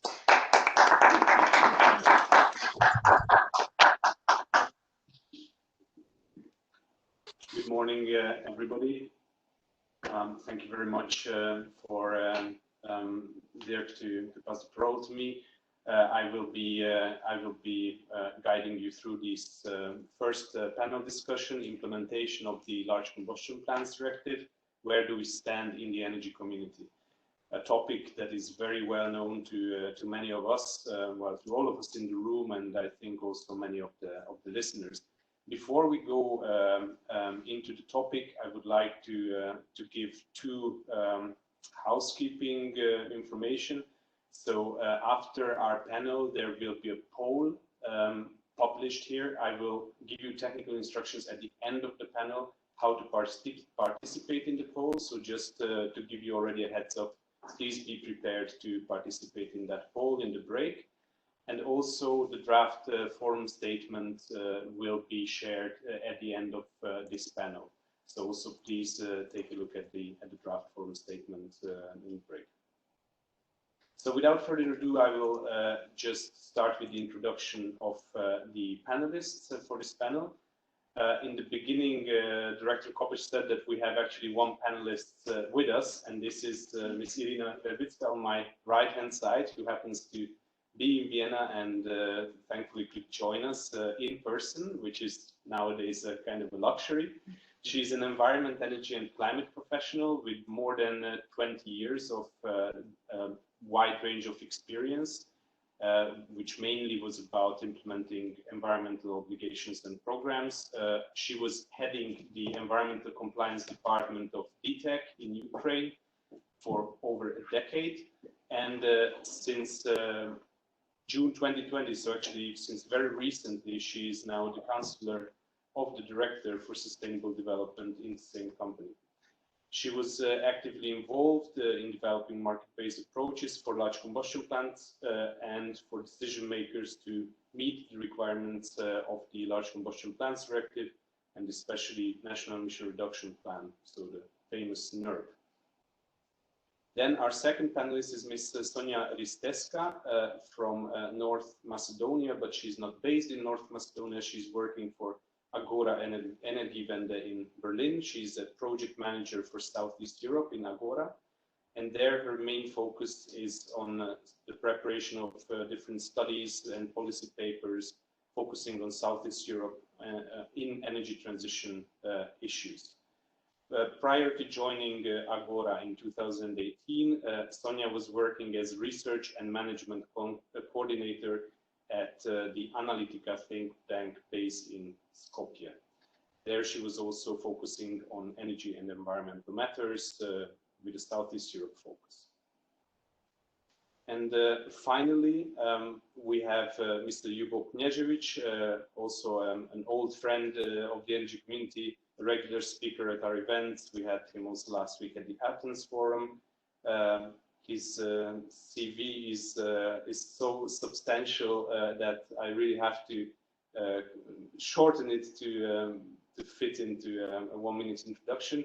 He's an electric engineer specialized in power system. He joined he started his career as an operational dispatcher in EPCG, so the incumbent in Montenegro, back in 2005. Between 2009 and 2016, he had different positions in management at the National Electricity TSO, so transmission system operator. He was also a member of a number of regional initiatives and international working groups. He was also vice chair of the board of directors for the Coordinated Auction Office. He was also a member of NSOE. And in 2016, he joined the Prime Minister office in Montenegro in his role as energy advisor. Between 2017 and 2020, he was also a member of the board of directors of EPCG. And since January this year, he was appointed as chairman of the Council of Montenegrin Investment Agency. So that's our group of panelists for the LCP panel. And well, for the introduction of the topic, I think we are all aware of the legal framework of large combustion plants in the energy community, but just very briefly, our contracting parties have to implement this piece of legislation since 1st of January 2018. We all know that this is a very demanding and very investment intensive piece of legislation. We have also heard in the previous high-level panel and also in the introductory remarks of Mr. Kopac how major this challenge is and how more imperative this becomes. So my first question would be directed to Sonia, because I think it's creating a nice bridge between the previous discussion and between this panel. And that is about the link between the decarbonization agenda and between the implementation of the large combustion plants directive.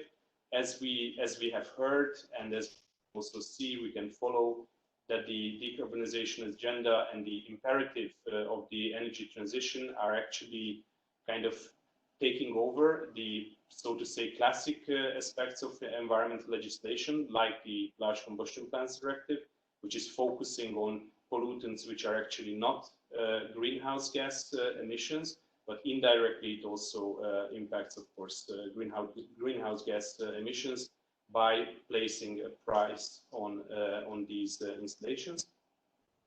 At the same time, the large combustion plants directive also addresses gas-fired power plants, so not only coal or solid fuels. And gas, as we know, in terms of classical emissions is of course much better than coal, but in terms of greenhouse gas emissions, they are almost on par. It is also broadly considered as a bridging fuel in the energy transition. And given your role in Agora Energiewende, I was thinking that you can also share your experiences, whether contracting parties can learn from the German experience in that aspect. So, Sonia, the floor is yours. Thank you. Thank you, Peter. Thank you, Energy Community Secretariat, for the invitation to be part of the virtual sustainability forum. Yes, concerning the decarbonization of the region and the energy community contracting parties, of course, they can learn a lot from the German experience. What went well, what did not go well as well, specifically with the, I would say in a way, the delayed coal phase out and lignite phase out as well in Germany, which is something that it's still, I would say, an ongoing battle. The law for the coal phase out is still, as far as I know, the last info, it's at the Bundestag. So it's of course, with the pandemic, everything has been delayed in a way, but of course, that's not an excuse for not dealing with some processes sooner rather than later. When we are discussing the, I would say, the decarbonization path of the region, specifically the Western Balkans, of course, we have to have in mind, first of all, enforcement of the regulation, specifically the LCPD, the upcoming BREF regulation, All of this needs to be implemented latest by 2028. Of course, concerns remain how this will be enforced, specifically because the countries are not still members of the EU. Finding also a model of CO2 pricing that would be implemented within the contracting parties and not only on the border for the exports, which is the proposed and well, almost certainly upcoming 2025, 2026, the carbon border adjustment mechanism. The discussion in Germany, of course, it's I would say currently a bit also further from the coal phase out, of course now it's heating up the discussion on what will happen with the gas infrastructure, with the gas power plants, etc. There is heavy focus on hydrogen. And its development and its role, I would say, in the entire decarbonization, not only of Germany, but also of the EU. I believe for the region, especially for the Western Balkans, this is a bit too soon of a discussion. I still would not see I would say that currently there is maybe not relevance is a good term, but urgency to discuss this. Because we all know that there are plans for new power plants in the Western Balkans specifically, that from all the countries in the region, even the ones who are in the EU, the Western Balkans are the only ones, and only like in 3 of the countries which new power plants are already planned or already starting to be built, and that's mostly with funding outside of the EU, mostly with, of course, we all know Chinese loans and grants from the Chinese development banks. So the discussion here, I would say, is still mostly on how do we have processes which would enable the Western Balkans to do the convergence with the EU, specifically with the decarbonization, with the European Green Deal, and not have carbon locking and not have stranded investments. Of course, as you all follow, the discussion in the EU as well is the recovery packages after the corona pandemic and looming recession, even depression, is that we can't afford to give all those funds and money for reconstruction now, for recovery now, and then wait further down the line to give even more funds for the decarbonization processes. It needs to be together. The European Green Deal, the recovery needs to go together. The same goes for the Western Balkans. The Western Balkans follow what's happening in the EU, follow what's happening in the EU countries as Germany, as Austria, etc. And the same processes needs to happen there as well. The recovery needs to go together with any planned energy transition, any planned decarbonization, and with planned also coal phase out in this region. This is still, I would say, a discussion that is not maybe mainstreamed. It needs to be, of course, I think you also said that, please correct me if I'm wrong, that the EU needs to be more present, specifically with connecting the funds that it will give to the region with any sort of, I would say, maybe semi-conditionality, if not the full conditionality, to reforming the energy sector, specifically proposing any coal phase out, putting out targets for renewables 2030, 2050, etc. So in a way, just to maybe keep it short, yes, there is a lot to learn from especially how, in a way, also difficult and long the process of planning the coal phase out in Germany went. For instance, the Czech Republic also sort of simulated the forming of a coal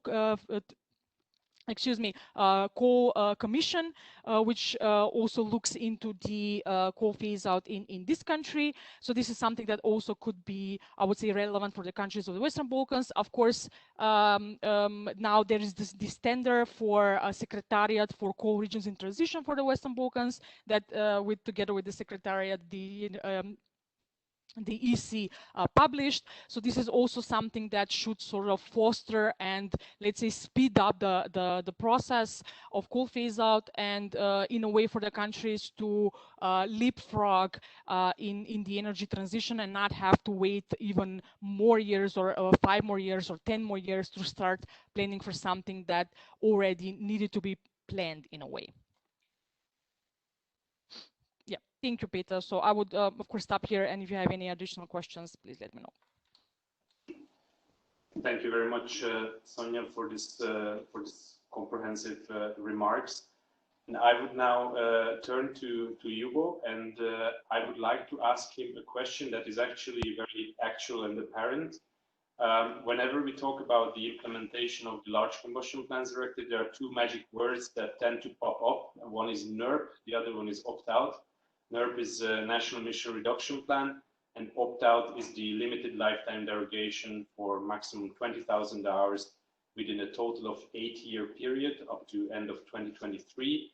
And the only coal-fired power plant in Montenegro, Travia, is actually being opted out, and it is according to the calculations of the Secretariat based on current usage data. This opt-out period for this power plant will end already by the end of this year, which makes it the first in line of all opted out power plants in the energy community.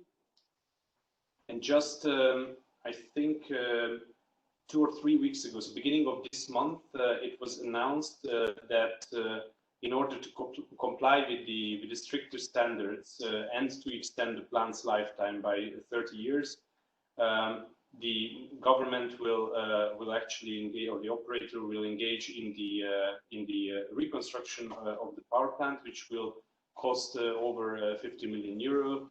I'm looking at the numbers that actually precisely 54.4 million euro is the planned budget for this reconstruction project. The question is, if you could give us a bit more background information on this decision, whether with a carbon pricing scheme already there, could it be considered as a plausible investment? Hugo, the floor is yours. Thank you, Peter. First of all, greetings from Montenegro to all the attendees of the forum. It is a real pleasure again to see you even in this let's say digital forum. Well, as you said, case with the coal in Montenegro is, I would say, in a sense, digital. It's 1 or 0. So in Montenegro, we have only one coal-fired power plant. So obviously, there was no possibility like we have in most of the other countries using the coal to do the gradual phase out of the coal. And as you properly noted, we reported the Travia 1 unit once upon a time for the opt-out. So the clock started to tick. And, it was probably one of the biggest messages from the directive that all of us in the region have to start thinking about the alternatives. And if you recall the decisions at that time, our idea was to opt out the existing unit of the thermal coal plant, and then to build a new one that will completely follow the restrictions or the rules of the Large Combustion Plants Directive. Obviously, after some time, we have realized that it is a project taking, let's say, having significant risks on different aspects. When you have this long-lasting plans from, let's say, last century, it takes some time until you realize that conditions have significantly changed. And after long discussions and search for different options, we finally decided not to insist on the new unit anymore so strongly, because obviously the calculations have shown that it has financial risks, it has clear financing problems, and of course there is this uncertainty, which is, I would say, directly connected to the political will, uncertainty which we somehow see in the CO2 emissions prices. This is why we decided to, let's say, change our approach to be a bit more proactive, to make it very clear for all investors and the current operators in the country that Montenegro has no dilemma when it comes to the EU accession process, and that Montenegro will follow the energy policy of the European Union very, very firmly. And this was one of the reasons why we introduced late last year our own, let's say, simple cap and trade mechanism in the country, being fully aware that the small market like ours is not, let's say, the perfect ground for the development, but still wanting to send a clear message internally, but also to prepare all the players in the country for the conditions that will be present once we join the EU. And of course, the operators, namely EPCG in this case, which is the owner of the current plant, they were fully aware of the conditions. So they had a simple option, either to utilize the remaining hours and then to switch off the plant. But then the question is, what would be the result for their business portfolio, or to try to find a solution which will somehow buy the time. And I would say the ecological reconstruction of the Pljevlja 1 unit is an option that allowed them to take some more time for the final decisions. As it was already mentioned by Sonia previously, in all serious societies, the story about decarbonization is something that asks for a very, very wide national consensus. It's a topic that needs a serious inclusion of the science, of the unions, of the politics, of the NGOs. So it will take some time. And this is exactly why we as a government supported the approach of the EPCG to do the ecological reconstruction, to prepare the plant for some more years of operation, until we as a state of Montenegro, with all our social partners and all the participants, stakeholders, decide what we do with the coal. So all the calculations that were done by EPCG say that, okay, this is not a project that will make them rich, but still is a project that is not subsidized. So it is a feasible project. It gives some, let's say, proper return on the. If you compare it, and it's I would say even very, very easy to explain it in a concrete numbers. So it's an investment that is roughly around the amount of electricity or a value of the electricity produced in 1 year. So even with some additional burdens, which are obvious and which we have already introduced, it still makes sense. This is a direct answer to your question, but of course I'm available to discuss a little bit more in details. Thank you very much, Hugo. If I may follow up directly with a question which came to my mind while listening to your answer. You mentioned the CO2 pricing scheme as one of the factors for taking the decision of pulling out from the Pljevlja 2 project. That, yeah, as you mentioned, it was indeed the idea for a number of years to close down Pljevlja 1 after the opt-out and to build Pljevlja 2. What is the difference in this aspect between the reconstruction or refurbishment or retrofit of Pljevlja 1 and construction of Pljevlja 2? I would say the main difference is actually the initial capital investment, because, you know, speaking about building a new block, you're speaking about the project which is hundreds of millions. And in this particular case, it would be, let's say, 8 up to 10 times higher capital investment on which you would like to have a return. And then, of course, some differences you will see also in the operational expenses later on. It is one thing to provide the coal for the existing plant in the, let's say, a little bit short period of time of operation, then to provide the coal for the new one, but also for the existing one. So it would obviously ask for additional investments and additional operational expenses to provide the coal. So basically, the calculations were done. My impression is were done by very precisely and very in details by the investor EPCG and of course the external consultants. So the difference was really clear from the numbers. Thank you very much for this additional clarification. Now I would turn to our third panelist, to Irina, and I was asking a question to you about one of the magic expressions of the large combustion plants directive opt-out. So I would like to ask Irina about the other one, which is the NERP. There are 5 contracting parties in the energy community that are implementing, or well, they have drafted and now implementing national emission reduction plans: Bosnia and Herzegovina, Kosovo, North Macedonia, Serbia, and Ukraine.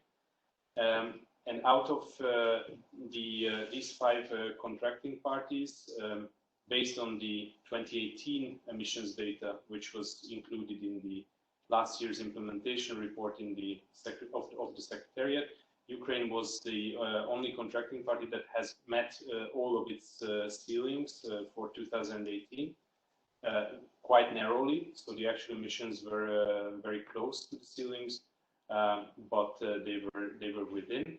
However, these ceilings, as many of us know, these ceilings are not static, but they are shrinking year by year, towards end of 2027, when the NERP option also ceased to exist, and combustion plants after that they have to meet individually with the stricter requirements of the Industrial Emissions Directive. So with these shrinking ceilings, also non-compliance is looming for Ukraine. So what I would like to ask to Irina, what are the outlooks? How do you see whether it is worth investing in the current power plant fleet? Of course, I reckon that it depends plant by plant, but it would be very interesting to hear your views and some additional info on that from a Ukrainian perspective. Thank you. Thank you, Peter. Thank you, Peter. Actually, I would like to provide with a brief update on what is the current status of NERP and opt-out list as well in Ukraine.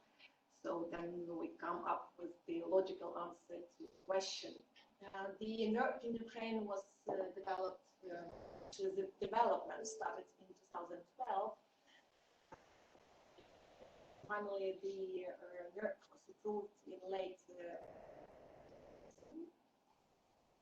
It envisaged the opt-out list, the opt-out units for 135 installations. Actually, this is 60% of Ukrainian population. It also envisaged the installation of flue gas treatment for 40%, it's 90 units, and the construction of brand new coal-fired 30 units, which now sounds a bit absurd, but actually it is like it is.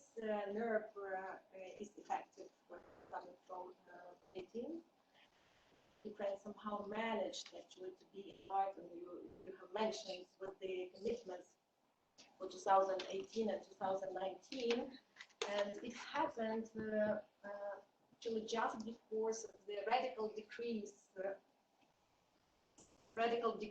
in energy demand, because the war conflict in eastern Ukraine, as the huge number of issues which influence the full and timely NERP implementation and our requirements still remains unresolved. And the major one is that financial sources for flue gas system installation are still not identified. So the only way to meet NERP obligations for the operators as of today is unit decommissioning, unfortunately. And nothing has been done to change the situation by the government. So for this reason, both private and public companies actually initiated the study on how the NERPs were developed and financed in the European countries, and the study revealed the significant involvement of the state into providing the relevant conditions for non-compliance, as well as developing the financial sources for these purposes. The European contractor has also advised Ukraine to use the so-called mechanism of transitional payment. Actually, this is the mechanism which is used and employed in Poland since 2007 till nowadays to finance the measures under NERP, which are quite suitable under the liberalized market conditions. Last year, we have forwarded these results to the Ministry of Energy and Environment, but due to institutional crisis, how to say, because after the presidential elections, actually both ministries were merged, the Ministry of Energy and the Ministry of Environment, and all the work of NERP was paralyzed. So unfortunately, the working group was not meeting since 2018, and these results were never discussed or taken into consideration. So a couple of weeks ago, actually, a decision was made to split these ministries again, and we hope very much then the new people, the new government would manage to somehow proceed with this issue. But the most important issue that are faced by the thermal power operators as of today is the decarbonization and climate agenda. And because it requires an imperative switch from traditional energy sources to renewable ones, and with radical and drastic growth of renewables in Ukraine, actually our country has declared to become CO2 neutral by 2050, as Mrs. Stavchuk has mentioned already. DTAC, in its turn, announced the carbon neutrality by 2040, which means that actually the investment into the thermal generation is not expedient. However, the adequacy report produced by the Ukraine system operator states that Ukraine will still need up to 14 gigawatts of thermal capacity by 2030 to prevent the energy system collapse, which means that these thermal units should comply and meet all the requirements of the directives. So to conclude, I should say that NERP in Ukraine should be updated. We have to revise the NERP, to revise the opt-out list actually, and to revise the number of units that have to be installed with the flue gas equipment. So only units that are operational by 2035 should be in NERP. Otherwise, it makes no sense to put financial sources on them. Besides the compliance period for the installation of the stocks, mainly because it's the most important, the most expensive equipment, should be a bit suspended just to lessen, to lower the burden on the end consumers. And the financial sources should be elaborated or envisaged or somehow used as based on the experience of the EU countries and based on the experience and results of the study that the thermal power operators have produced last year. Again, the just transition strategy should also be developed for coal regions because the phase out of thermal generation will cause social issues for these regions. And the last one, the adoption of a long-term strategic document like integrated climate and energy national plans is a vital precondition for strategic environmental measures planning in Ukraine. Thank you. Thank you very much. I would also have here a quick follow-up question, or perhaps one and a half. You mentioned that one of the drivers in the Ukrainian energy system was the decrease in the energy demand because of the conflict as one of the main contributors. However, hopefully that will not last forever. So my question would be like, what would be the outlook if that situation changes and that then has an impact on the energy demand, that the energy demand would grow again? Would that change the assessment that you presented? And you also mentioned a potential revision of the opt-out list. In the beginning, however, you also mentioned that 60% of the power plants are already being opted out, or the units in many plants are being opted out. So would that mean that even more plants would then be on the opt-out list? And on that one, I also have a side remark.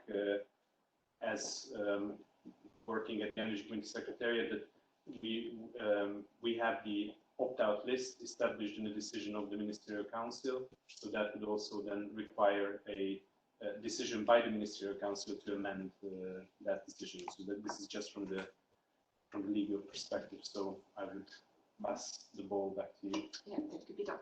Actually, when the NERP was developed in 2012, the situation was quite different, and afterwards, as a result of war conflict, the energy demand decreased. But now the obstacles and the conditions for the rapid growth and the stimulus for renewable development is such that it's not expedient to invest in coal generation any longer, because of the carbon pricing, because of the Paris Agreement obligations, because of the domestic emissions trading commitments.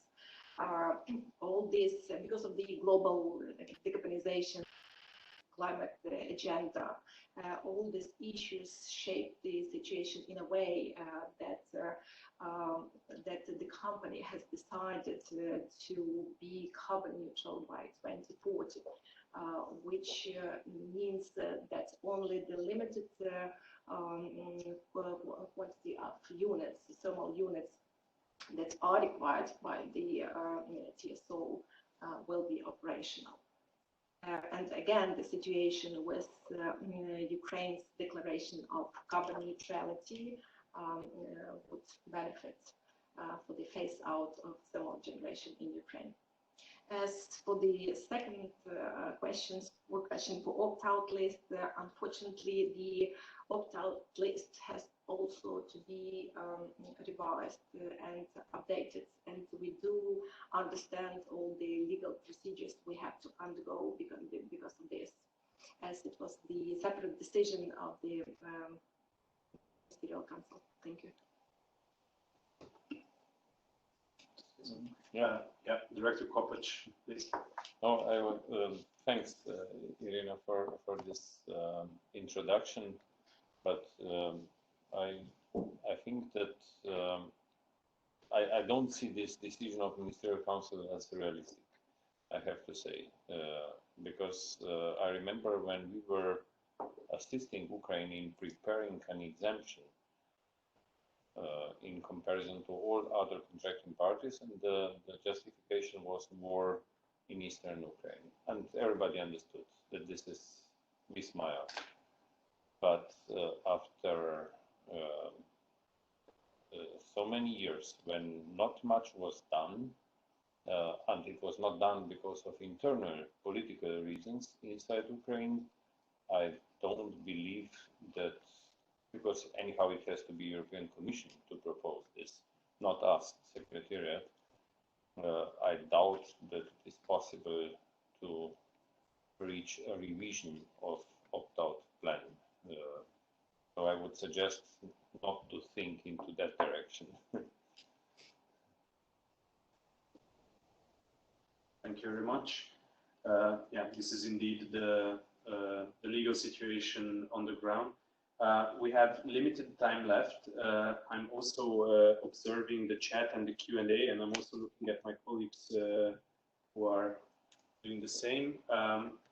What I would like to also do is to open the floor for the panelists to ask questions to each other.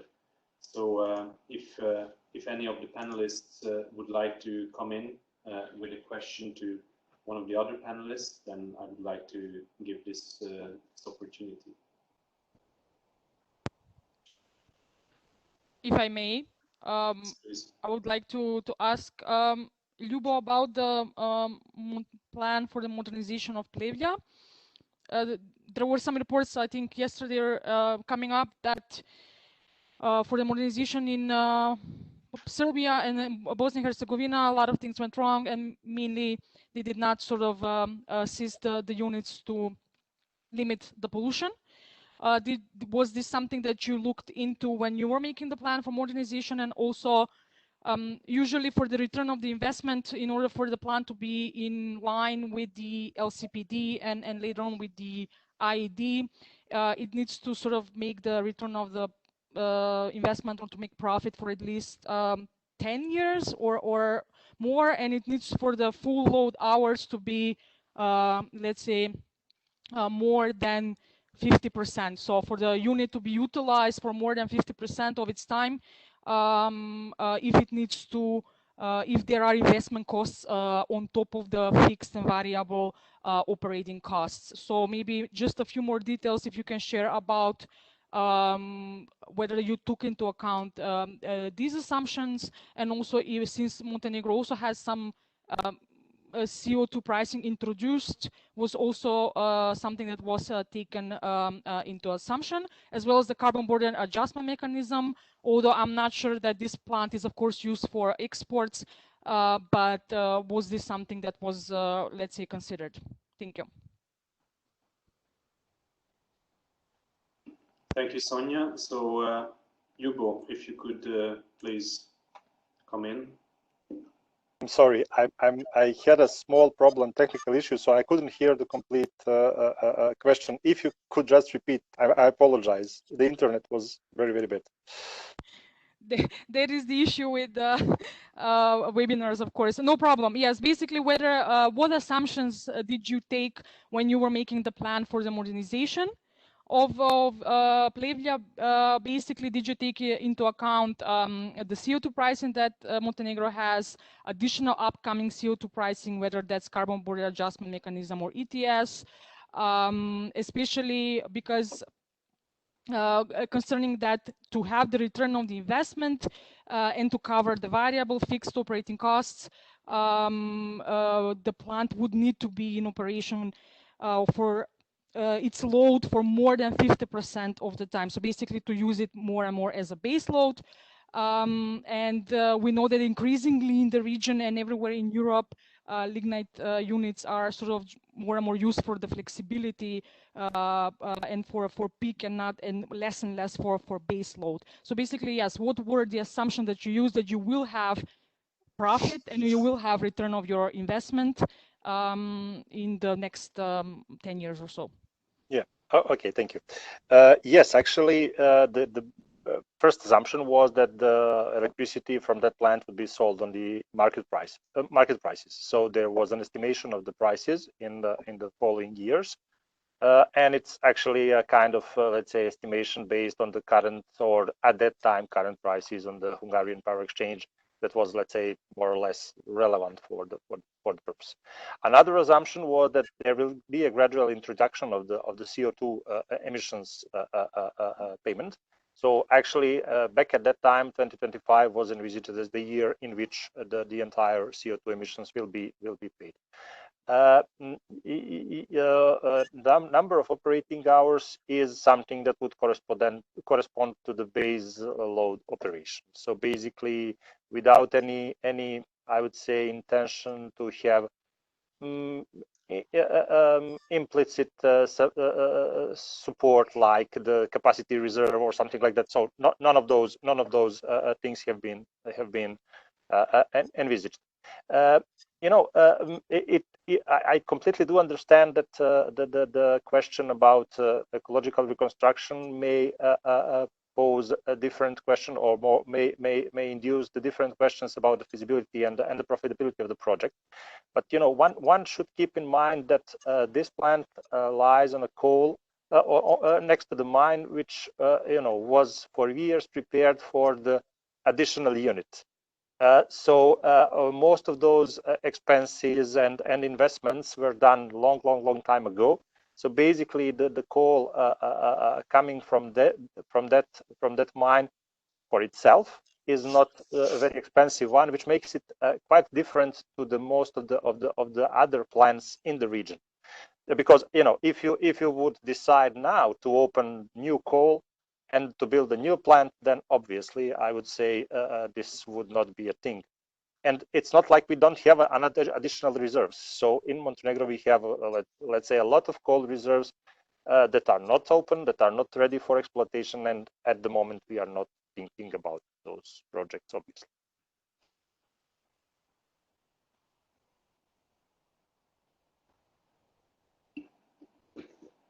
Thank you very much, Hugo, for this answer. And I would still like to keep the floor open for the panelists to ask questions to us. I'm also looking at Irina, if you have a question. No? I'm also looking at my colleagues, whether there is anything in the chat or Q&A. No? Perhaps one for Lyubov. How is now going with this signature of the contract?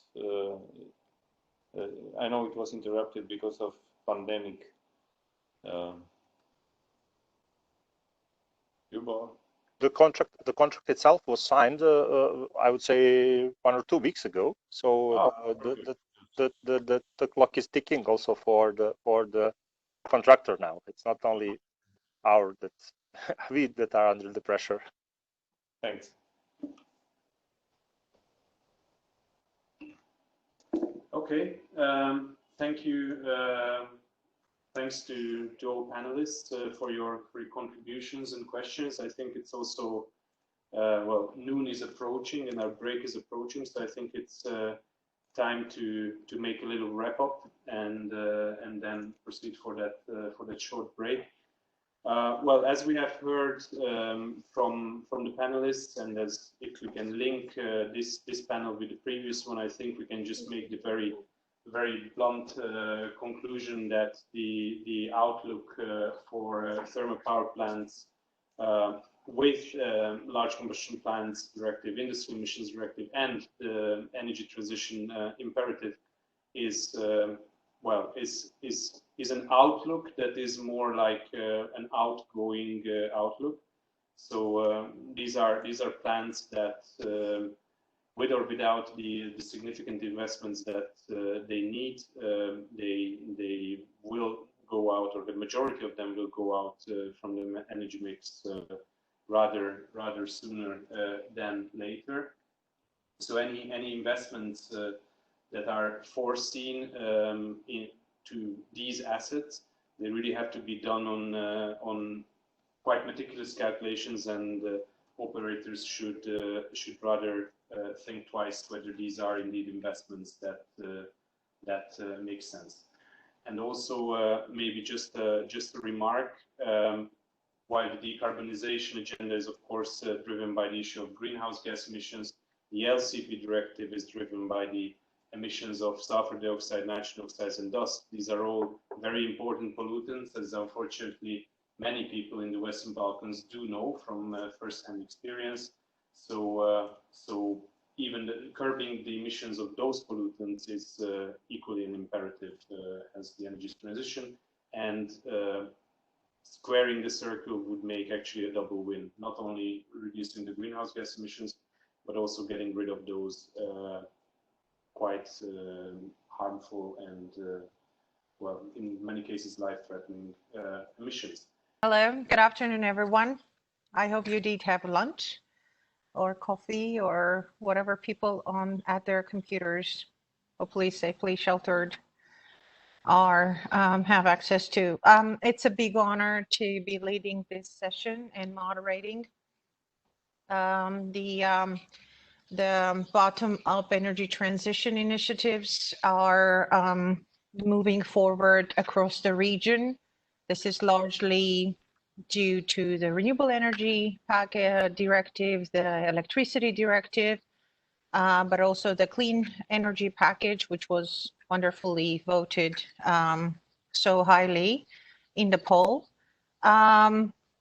And today we would like to give three distinguished panelists an opportunity to discuss such initiatives which happen on community level, providing affordable and sustainable energy to local communities, and improvising in Slovenia, in Bosnia and Herzegovina and elsewhere, how they've been able to deliver not only clean energy, but also diversifying the local economies, providing social benefits, as well as curbing carbon. This session will showcase also innovative projects and business models, which, while the legal dispute happens about the definitions of what is citizen energy community, there's still a lot of gray area because the two directives define them slightly vaguely, and there's a discrepancy between the definitions of what truly citizen energy communities are when it comes to the two directives and how they define them.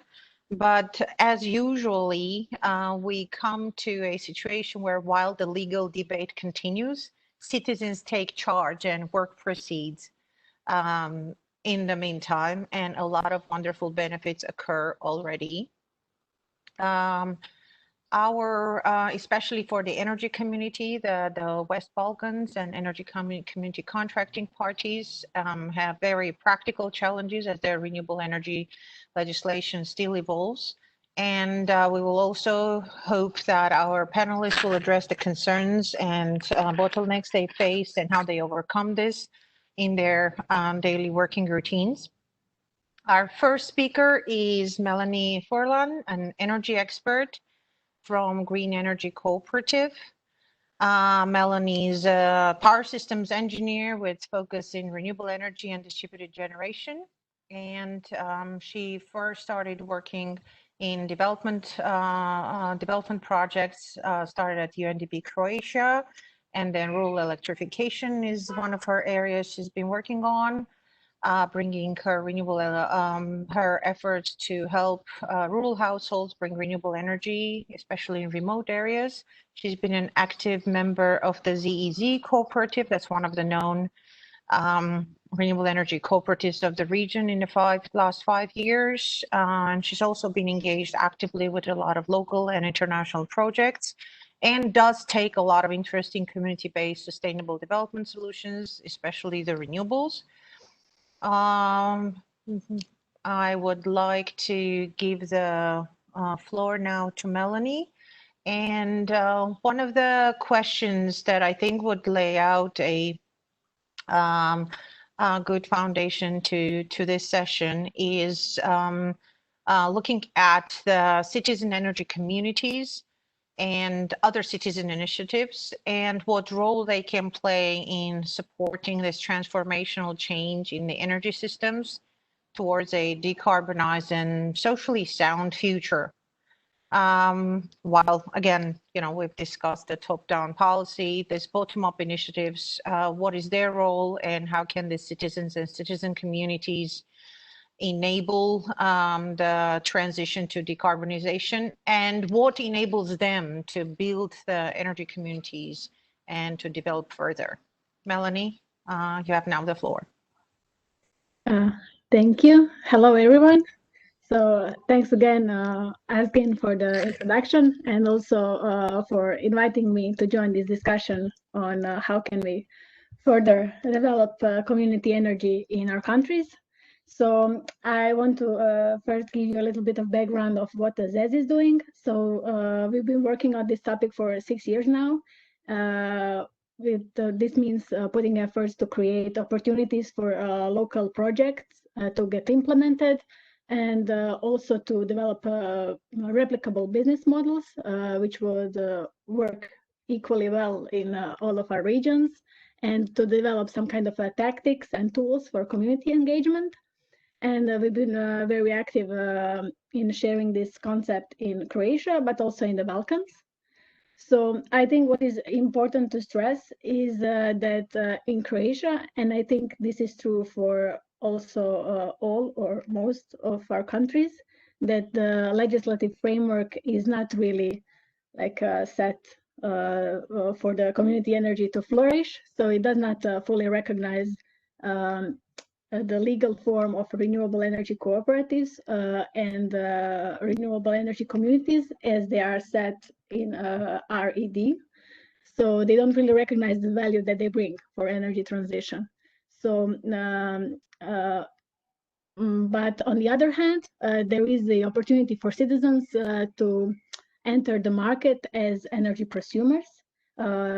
This mostly like happens with households deciding to put PV systems on the roofs of their family houses, and this is definitely a step forward, but it's just a tiny segment of what energy, community energy is and what it might be for our countries.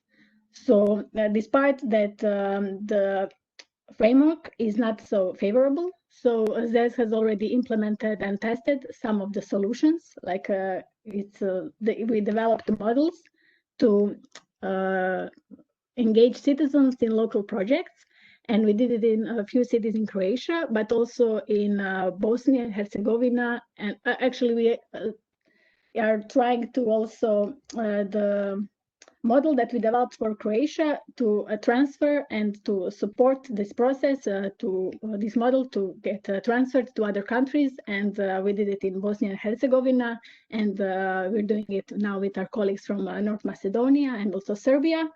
So I'm happy to see here in the panel, but also among participants, our colleagues and friends that we had the opportunity to work with in the last years. So that's great. And another thing that I would like to stress that in the ZES experience, we see as a first step towards more community energy, building strong local partnerships. And because only in this case, we can ensure that the benefits from renewable energy, that they stay in local community for the biggest part, and that they contribute to boosting growth of a local economy, that they generate green jobs on local level, and at the end, that they create a positive environment for more projects to be implemented. So that's, let's say, my view on the topic. So wonderful. Thank you very much. I think this is, yeah, well, would you like to continue? Oh, would you like me to also tell a bit more about what are citizens, what are the roles that they take? That's a question. Yes, yes, that was my question. Yes, what is their role they take, and what helps them play these roles? You know, what is the enabling environment, if such? One thing that I mentioned was citizens and energy prosumers, and that's definitely really like one important segment. But on the other hand, citizens are investors and enablers, let's say, of local projects that can be initiated by local groups, such as energy cooperatives, and also by municipalities or cities. I think that the local partnerships that I mentioned, that these are really like crucial point and a crucial factor that enables the whole like community energy concept to develop and to get implemented. So this should be built, of course, around a common goal, preferably on a local level, because that's like most easiest, I would say, approach to define like what we want to achieve. So also to build a partnership around the transparency and the trust between all the parties that are involved. So, and when we also think of what local authorities, what can they do to contribute to community energy? I think the really important thing is that the cities and local governments, they have a pretty big political will but they only lack capacities, they lack knowledge, they lack financial resources, and this is where community energy comes really handy to tackle these issues, through I don't know, commonly put hands together to develop projects together. So. Thank you. I think that's really critical, not only the partnership with local authorities and the local initiatives, but I think what you mentioned kind of bypassing is also critical, the building of trust and transparency, that everybody is at comfort and at peace, that all the processes are managed in an integral manner. Thank you very much, Melanie, for this contribution.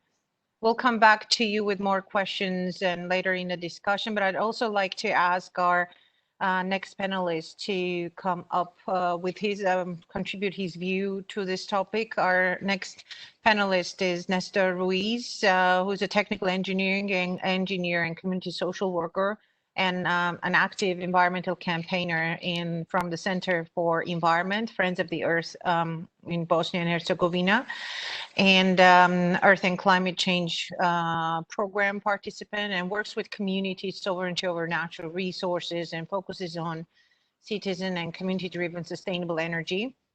And one of the interesting initiatives that he's been one of the founders of and current coordinator is the Solarna Pečka, the Solar Citizen Initiative in Bosnia and Herzegovina, which is trying to give access to rural local communities that are deprived of local energy sources, helping them become solar prosumers as well, and participate in this energy transition. Nestor, are you with us? Can you please join us and contribute your views, particularly in terms of this Bosnia and Herzegovina project, which have been the motivations for promoting bottom-up energy transition initiatives, and the local community, the citizens, the community members, what were their reasons for supporting these initiatives? What, the possibilities, the challenges, what barriers you faced, and what did you have to make any trade-offs while you were building this bottom-up energy transition initiative, particularly the Solarna Pečka project in Bosnia and Herzegovina? Hello, everybody. I hope you hear me well. Yes, we can hear you. Thank you. Great. So thank you very much for your introduction. Thank you also the organizers, the Energy Community Secretariat, and to all the panelists. I'm really glad to be here to be able to share a bit of our experience in this Solarna Pečka prosuming initiative. So more or less 1.5 years ago, inspired by former similar initiative by some colleagues from another civil society organization in Sarajevo, and somehow supported by CET's Green Energy Cooperative in Zagreb, which actually Melanie represents, decided to give a try and to settle best practice sample on bottom-up transition initiatives focused in real sustainable energy sources as solar energy. So we somehow partner with 2 other organizations, that is Center for Environment, Friends of the Earth, which I represent, and local organization in one rural area, which is called Pečka. The organization is called Greenways, and also the Coalition for the Protections of the River Sana. And we decided somehow to initiate this initiative, willing to engage the rural local community, the local authorities, and also the citizens wide Bosnia and Herzegovina in an alternative. So to bring then really sustainable energy to a rural area which has been unfortunately energy deprived in different ways. One way with issues with energy supply, as cities are rural area, sometimes the supply is not good, is not a priority in the network, and then it is really difficult to run businesses and to make the community flourish if you don't have good quality electricity. And on the other hand, because their natural resources are their potentials were highly damaged through the construction of one small size but high impact hydropower plant by one Austrian company, really close to the source of one of the most beautiful rivers, that is the River Sana, and that was a huge sustainable tourism potential for this community. So our motivations were, as I've been already said, somehow these social and environmental and climate justice issues, wanting on one side to support the community, to give an alternative for them, and to give an alternative to make them possible to have access and agency on the production of energy, which will allow them to run sustainable businesses and sustainable economical activities. And on one side, of course, it was for us the idea of settling a best practice example that could be replicated through whole Bosnia and Herzegovina, and also through the whole region, in terms of how to produce energy without needing to put in danger biodiversity, as with small hydropower plants, and contributing to decarbonization. Somehow our main like being this a best practice example, our, so to say, main goal was to have a case study to gather data on the real possibilities of solar energy in Bosnia and Herzegovina, because this is something that we lack of. It's difficult to develop projects if you don't have data available.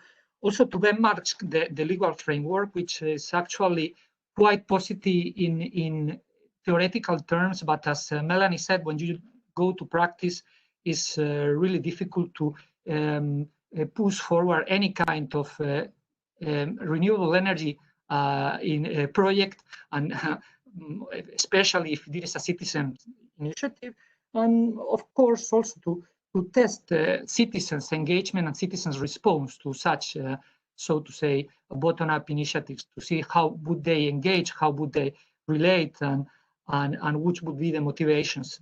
So regarding the motivations of the citizens, what I think is something is also an important point on this. I have to say that our first step in this initiative was to settle a prosumer experience in a community building in the local community. I believe it is serving the whole community and is working as a business multiplicator.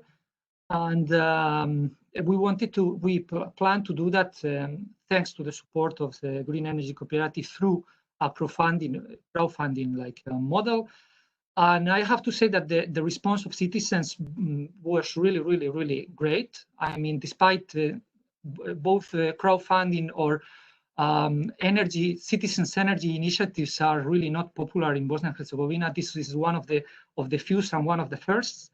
We really had a great response, and we were asking, we were somehow researching why the citizens decided to support us. And on one side, of course, the local community saw this as a big improvement in wellness of the community, because they wanted to have more agency on energy production, more self-sufficiency, and also that energy is more affordable. Despite energy in Bosnia is quite cheap due to the fact that coal thermal produced electricity is actually highly, it has high state aids, so that's why the need is quite like cheap.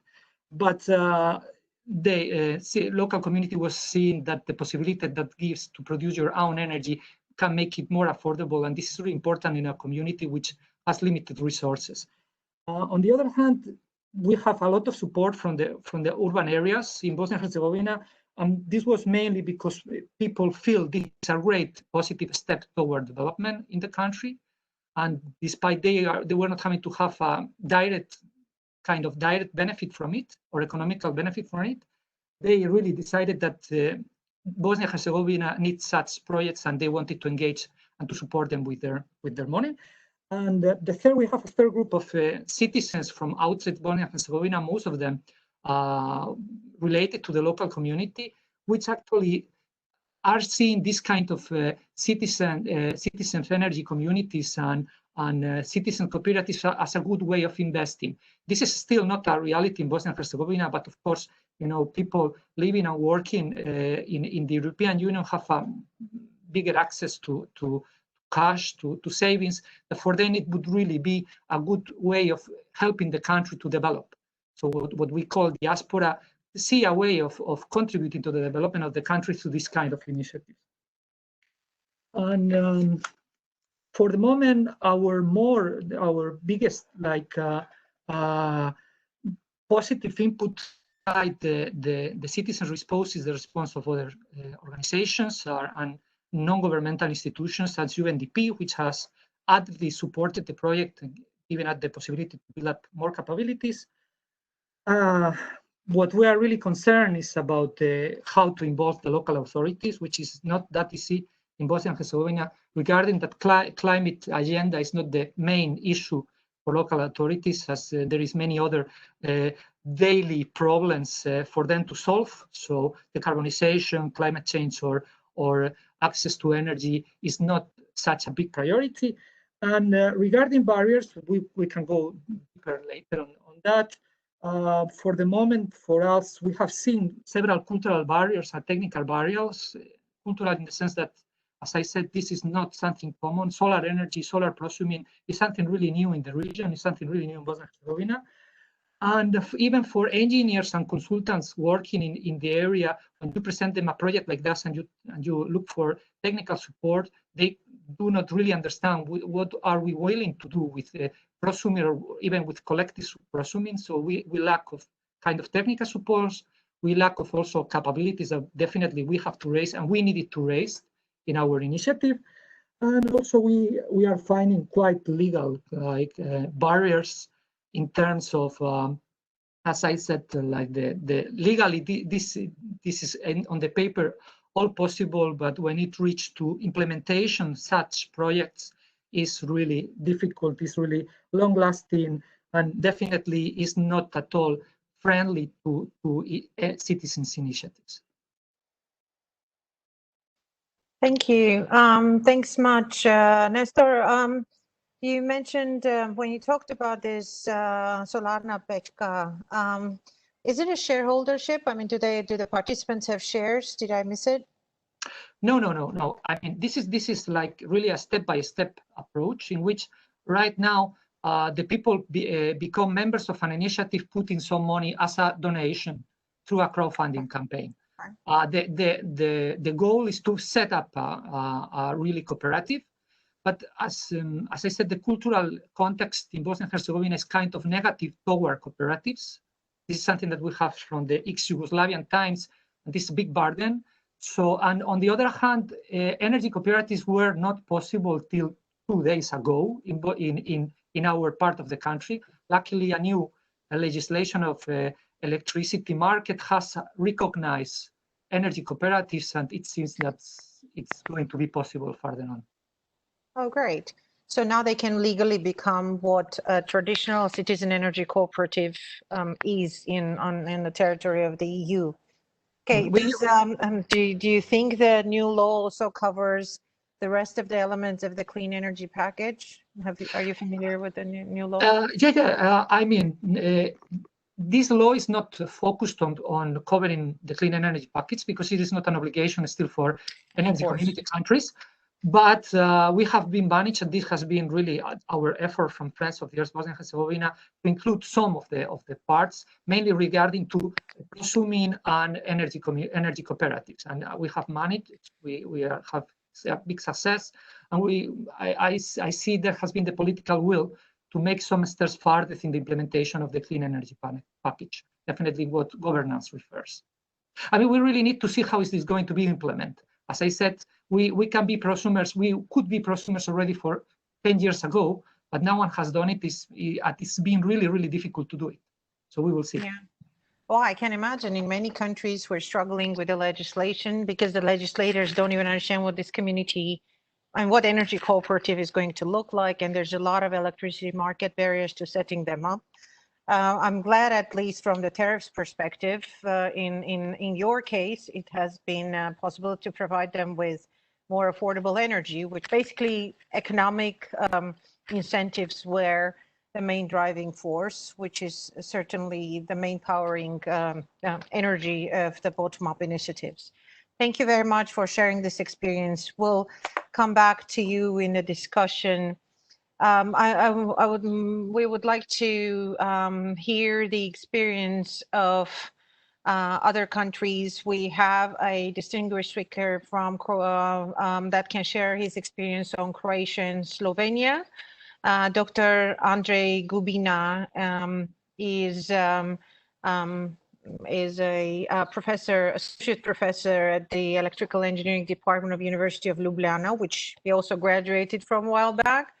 He has been a Fulbright Fellow at MIT and serves as coordinator of Horizon 2020 Compile project, and his fields of research cover power system economics, deregulation, production and planning under open electricity market conditions, and managing risks and assets under demand-side management, energy efficiency of demand and renewable energy sources.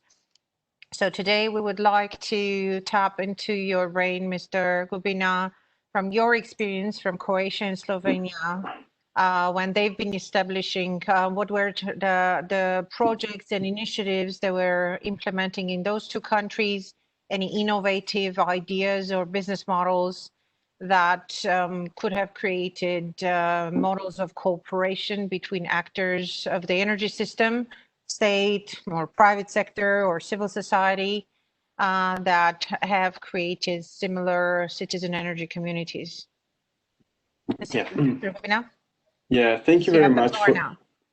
Thank you very much for the introduction. I'm really happy to be here. Cooperate with the energy community and the stakeholders there. Thank you also for the question, because this is something that we really can learn a lot from the experience. So compared to all Balkan or Western Balkans countries, the Slovenia and Croatia are in some ways maybe a decade or two ahead, because we have established a process how to transpose these new directives. And also, like in everywhere else in the energy community area, the traditional energy supply in our countries also relied on state monopolies in the past. So it still is very hard for smaller ones to enter the market, unlike in Germany, where there were the Stadtwerke who were supplying the cities in the past, so already in the 70s.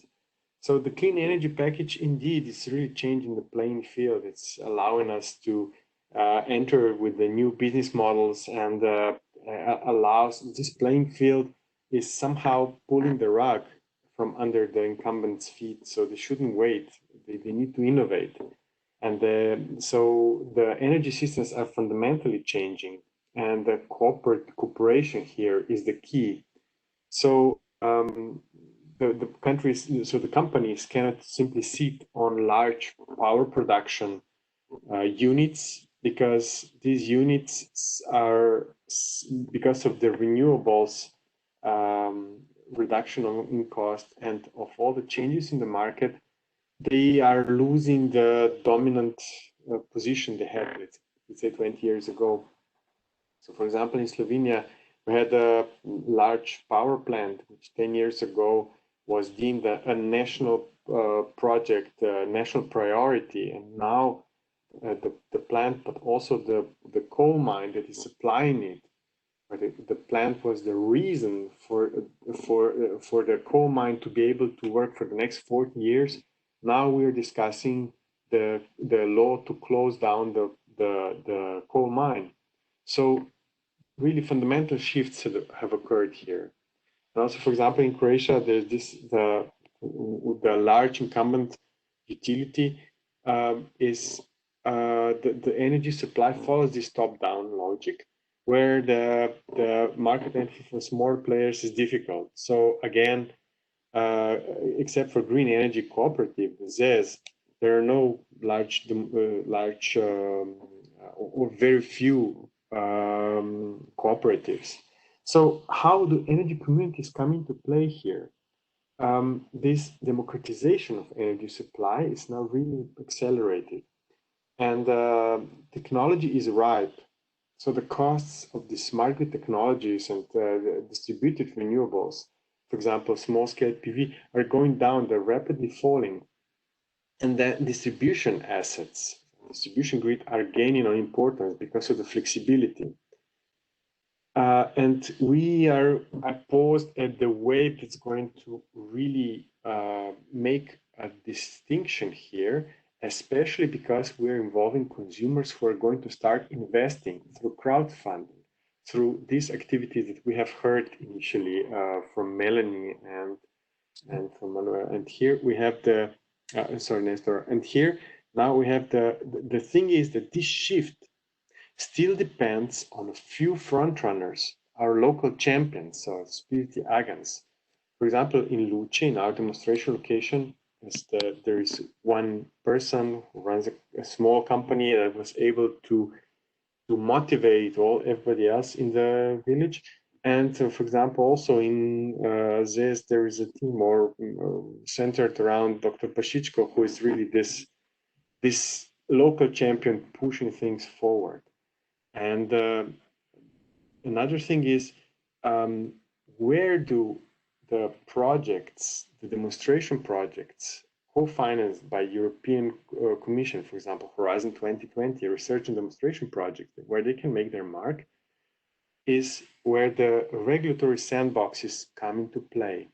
So these are the regulatory exemptions, where some of the existing rules can be relaxed and maybe suspended, so that the demonstration projects can try and test some of the approaches and then inform the regulator, how does this work? Does it work in this or that way?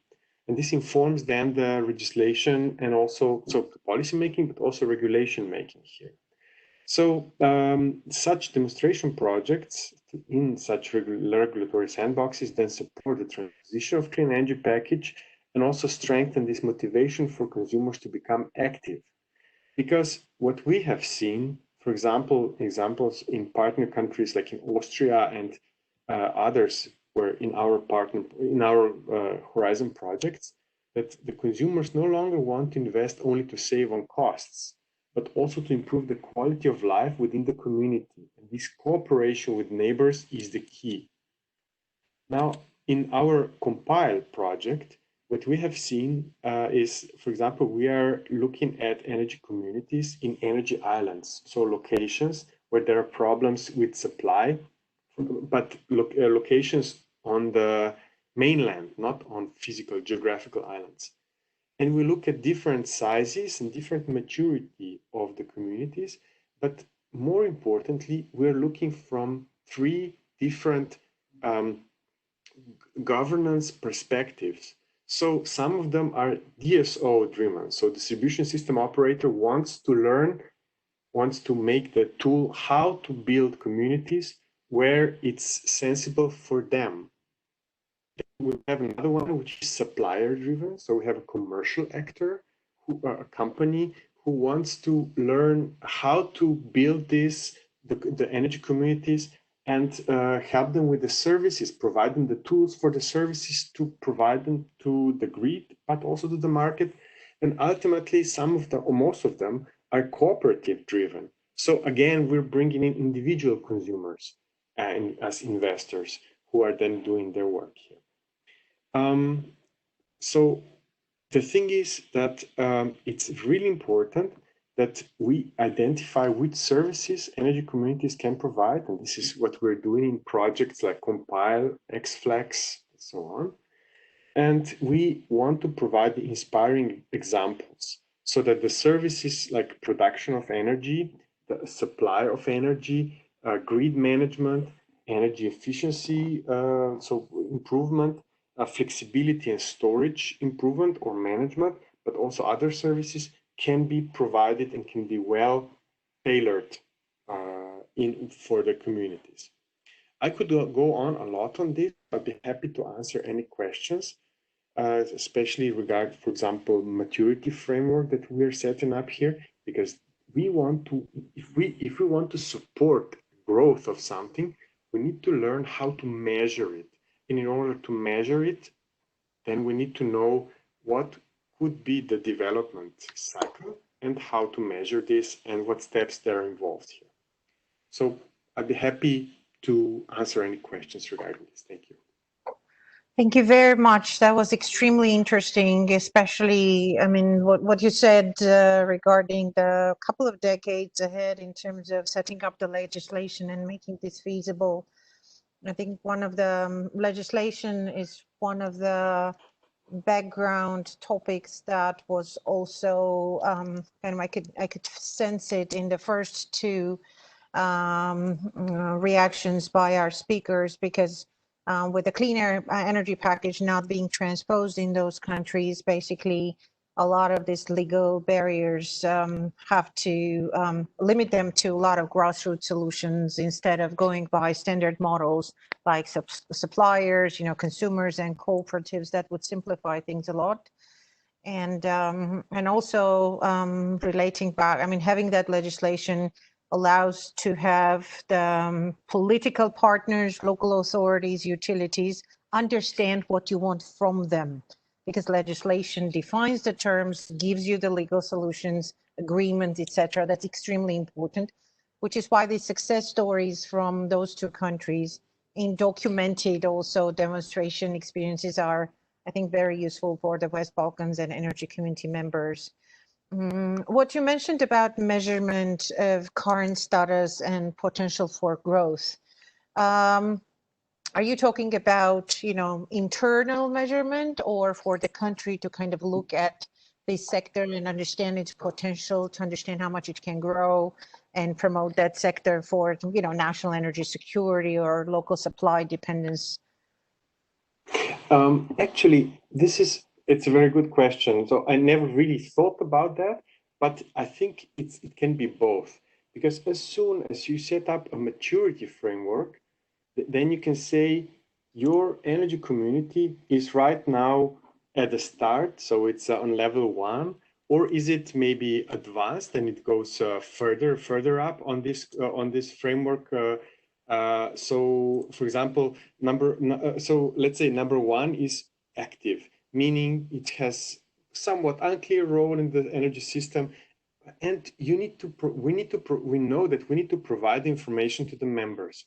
Then can become structured when we have a list of members, then becomes maybe a partner that's already halfway through, so at the level 5, they're experimenting with various roles of partners, and they require consultation from, let's say, some enablers or support providers.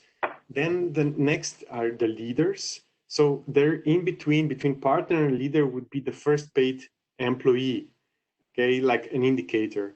And then but at the end, so then there are clear roles. There's a limited set of clear roles within the community, and then the participation is needed. So we just need to be there and engage with these roles. And ultimately, at 10, it's a replicated. So the community is replicated, which means on the national level, policymakers within their action plans or follow-up process, they could look at the communities that are burgeoning, that are coming up. What is the maturity scale and what statistics they can draw out of this? What is the development in the field? But on the other hand, from bottom-up perspective, whoever is supporting the communities, be it let's say regulated actor as a DSO or a TSO or a state, be it the commercial actor as a supplier or utility, and or this is a cooperative, all they need to, they can use the tools that we are preparing the compiled project in the proper way to look at, the community is in this maturity level, this is what they need, and these are the tools, how we're going to use them in the proper way to best achieve the replication ultimately.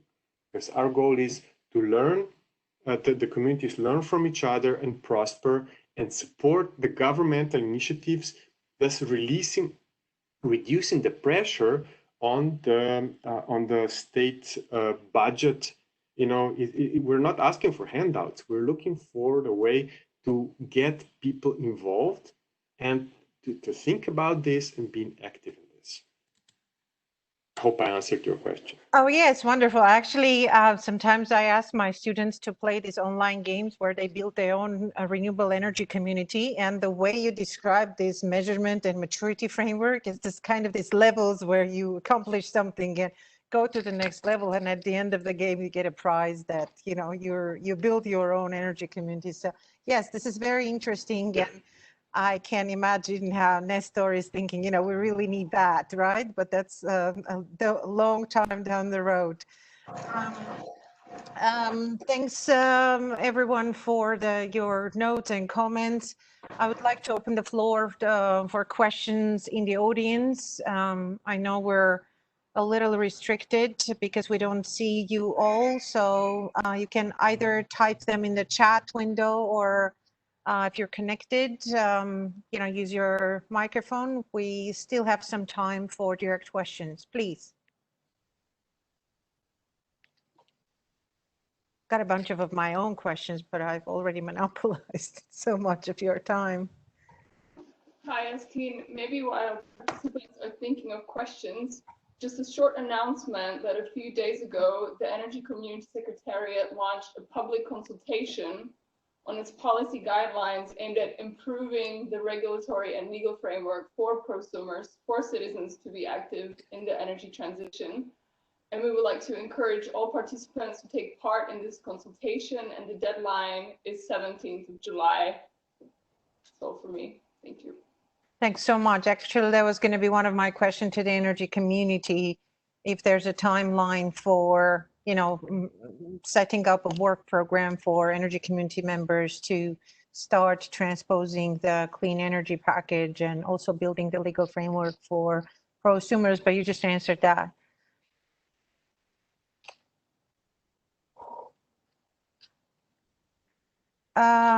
While the participants are thinking, I actually took down some notes.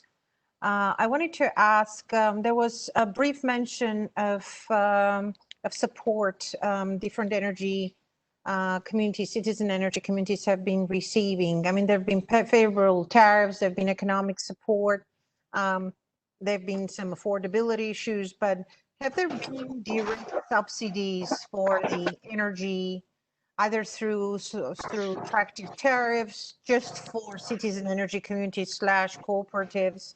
Have there been any direct subsidies that have supported their creation and their economic viability? If any of the panelists have experiences to share. Nestor, please. Well, in what regards to Bosnia and Herzegovina, this is one of our main questions because we actually don't have anything like that. While citizens are paying these levies to promote renewable energy deployment in the country, this like through their energy bills, actually this kind of subsidies or incentives, it is more incentives, are not available for energy cooperatives or for prosuming projects. So this is one of the things that we want to bring to the table, and we would like to have the cooperation with institutions on that and dialogue with institutions on that, is that actually this kind of taxes that citizens are paying to the deployment of renewables in the country could be and should be definitely focused on supporting bottom-up initiatives from prosuming, individual or collective prosuming, to the desirable energy communities that we all would like to see flourishing in our country. Thanks. on a technical level, would anybody else, Dr. Gubina, Melanie, would you like to comment on Yeah, subsidies? I would just like to add from the Croatian perspective how it looks like. So we also don't have really any kind of support program which is directed to citizen associations or any kind of renewable energy community groups. So not even energy cooperatives. So, but there is support on prosumer level. So there is support available for households, for industry, for public buildings, which are willing to make this step to make their own investment in their own, let's say, solar PV system for their own consumption, and it's not it's a how to say very, I would say, necessary at this point to kickstart the market. But in Croatia, what happened, and which is very unlucky, is that the whole market then began to be very, how to say, reflexive and I don't know how to express it properly. So yeah, very dependent. So it's even kind of a market distortion, which is not very good in this for the new or energy cooperatives or energy communities which are willing to make this step by themselves.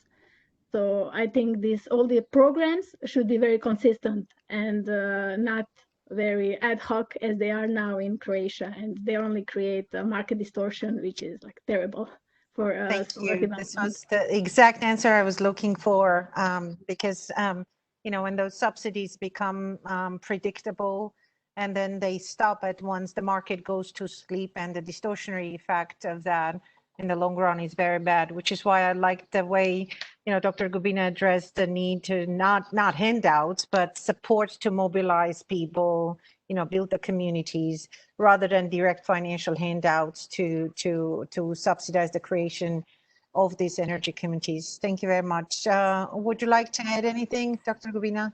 Yes, so thank you. So the thing is, right now, Slovenia is in the transition, so in the transposition period for the clean energy package. And the energy law, which is at the moment the largest law in Slovenian legislation, was supposed to be split in two parts for the climate and for energy. But in the meantime, we got the government change, and right now, and then the COVID situation. So all these things are now a little bit, on a different track than they were maybe half a year ago. However, Slovenia has anticipated in some way that the first steps need to be taken soon. So they went ahead with the internal regulation about community self-supply. And here, so right now we do have regulations that enable us to put together energy communities, that put together, in effect, renewable energy communities through this community self-supply. There are subsidies available through the Eco Fund, and also so the people are organizing also through the boost coming from the commercial players, from the suppliers, to put for example, renewable generation on, let's say, community buildings or multi-apartment buildings. And they are already establishing the de facto renewable energy communities, although all the legislation is still upcoming. But right now, so I would like to welcome everybody to take a look at the Compile project website.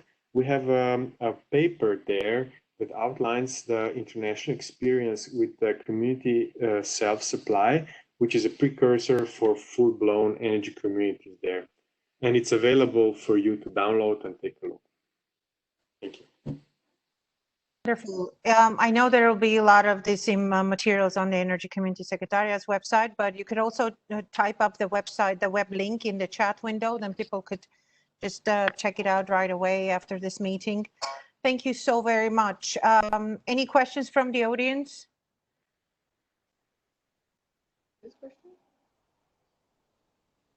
Anya, if you're there and I'm not hearing a question from the room, please help me out. We have indeed one question related to national energy and climate plans related to Western Balkan countries, and which plans are already available to the Secretariat, and if we can share any insights into the plans, and also on the willingness of the Western Balkans towards decarbonization. And there's a special reference to Kosovo. Perhaps my colleague, Yanis Kopac, our director, could intervene on this question because it's more for the Secretariat, I believe. Kosovo didn't send draft national energy and climate plan yet, so we don't know to what they stick, but we have heard today former Deputy Prime Minister, and we assisted, so we have quite a lot of insight. The government, previous government, and this new one cannot change, gave up from plans for a new coal power plant. But they will rehabilitate or retrofit the existing one. That's what is, of course, also good from the large combustion plants directive point of view. We have received 2 draft NECPs. One was from North Macedonia, one was from Albania. We have colleagues here, Tibor Schaffhauser and Anja Rosenberg, who are our modelers, if I can say so, and they're assisting. They're offering technical assistance to our contracting parties in drafting national energy and climate plans. And the process is going on in Bosnia and Herzegovina, in Kosovo, in Montenegro, in Ukraine. It started with formation of a working group in Georgia, and we are not aware of developments in Serbia and not about developments in Moldova currently. But everywhere something is popping up, and North Macedonia is most developed, and second one is Albania. This is what I can tell. Officially, for assessment, nobody sent it yet. We received 2 of them, I would say, on a technical level for hints for technical improvements. But I mean, it's happening, and we are happy. That's good news. I would, especially with the mention of the national energy and climate plans and the transposition of the electricity directive. Maybe one last question, and if any of the panelists would like to address that. We kind of talked about it in Bosnia and in Slovenia, but for Croatia, Melanie, the legal regulatory framework, I mean, this national planning, the strategies, how important were they? Because we've heard a lot about the economic viability, affordability concerns, and that this was being done because it was just providing more affordable, more reliable source of energy. But to what extent legal, regulatory, or policy documents such as, national plans, not necessarily national energy and climate plan, because Croatia promoted energy communities longer a while back. How important was the legal regulatory framework for the development of the energy communities? Well, I would say that they definitely supported the whole idea of growing these local initiatives, because then if we're looking at local authorities who are the ones also supporting the growth of such citizen initiatives, they are the ones who need to see this framework on a national level or coming from the EU directives. Only then they are confident enough to support such initiatives growing in their own cities. So I think it's definitely welcome to, yeah. Thank you very much. Well, since our audience has been quiet and our time is running out, I would like to sum up what at least I'm taking away from this session. Thank you for sharing the experiences. I think some of the most interesting things that I would like to note as the, from the tariffs perspective, the favorable tariffs, the legal regulatory framework, as well as the economic support that have come about at a given point in time, creating convenient conditions, but also understanding that in some cases, sustainable energy communities have also helped tackle local affordability concerns for energy and deal with social issues.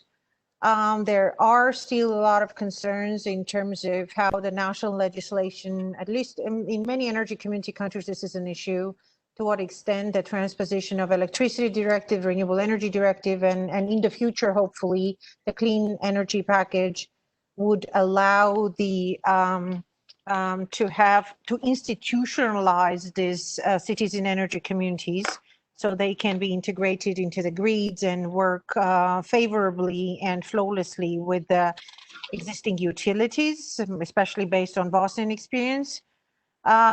We need to emphasize some of the critical keys to success. I mean, in addition to legislation and of course the tariffs, etc. Some of the interesting recipes were the crowdfunding. I like the term democratization of energy supply used by Dr. Gubina.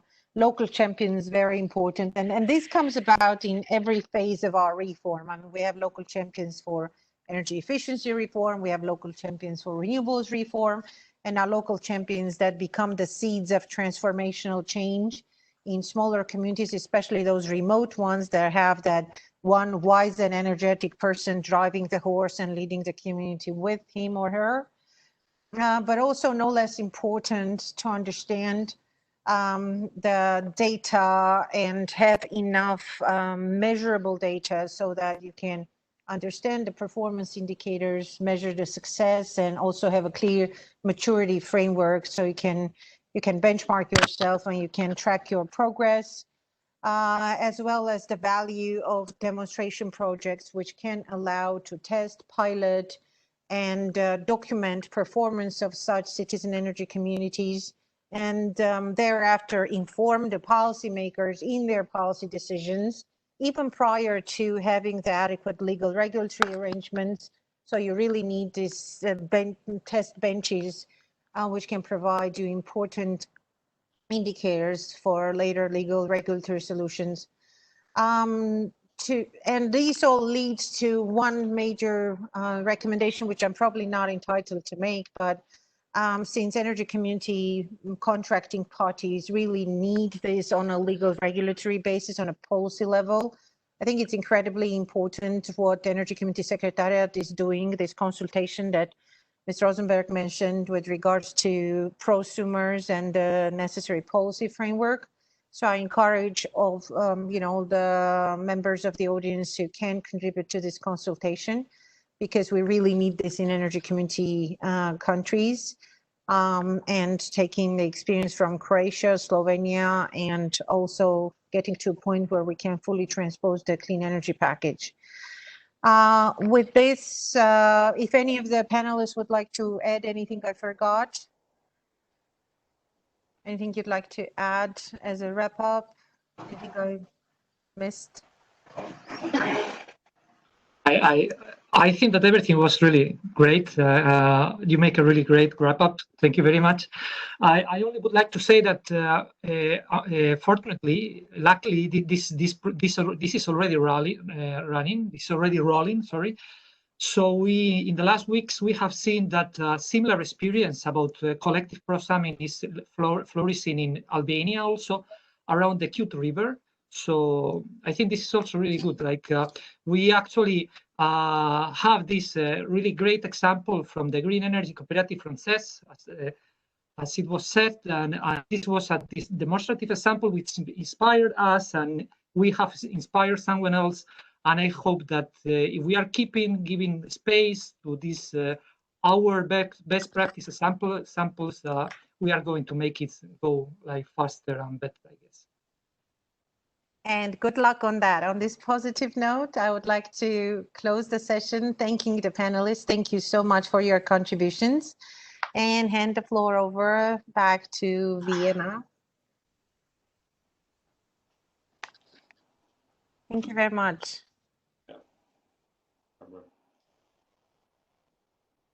Now, before we can wrap up today's 4th Energy Community Sustainability Forum, I would just like to put on the screen the final forum statement.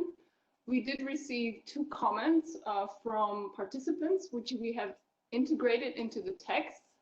You can see these comments in red.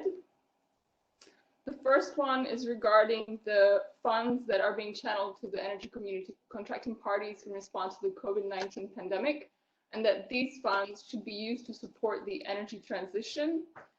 And the second addition that we have inserted has to do with, in general, putting civil society at the center of the energy transition, and the change is visible here. So I think if there are no further comments, I will check my Q&A and chat panel, and I will ask my colleagues to do the same in case there are any last-minute interventions.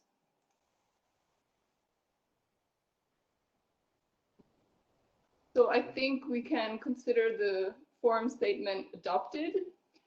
I would just like to give the floor to our director, Mr. Janis Kopac, in case you would like to have any last-minute comments on today or reflections, and then I will conclude the forum. Okay.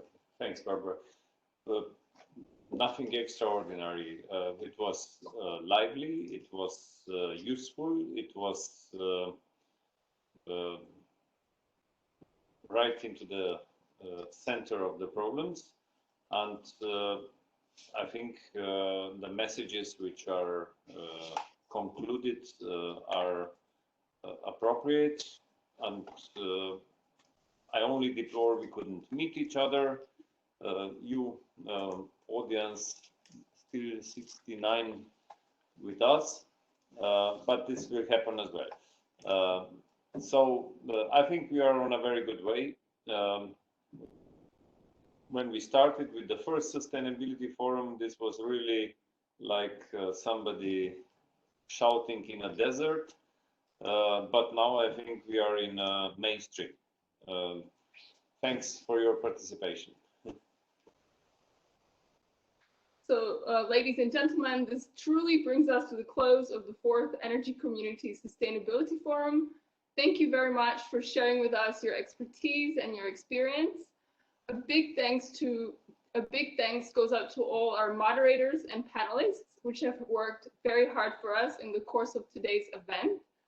I hope that you feel energized by today's discussions. Together, we work to identify the best ways to achieve a low carbon and sustainable energy community.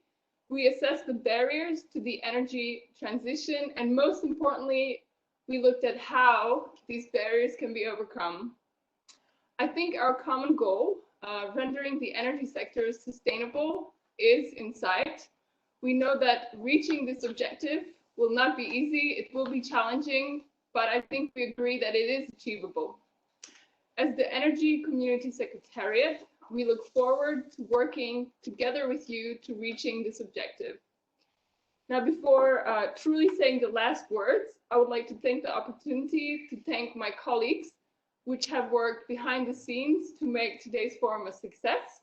First of all, my colleague Fanya Chen, our event organizer, and also other colleagues in the sustainability unit, including Anja Rosenberg, Tibor Schaffhauser, and Ms. Irina Lazzarini.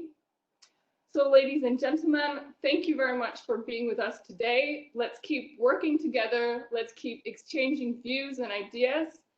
We hope to see you at the Sustainability Forum in 2021 with the same high level of commitment, enthusiasm, and energy. So goodbye from us at the Energy Community Secretariat. Thank you. Goodbye.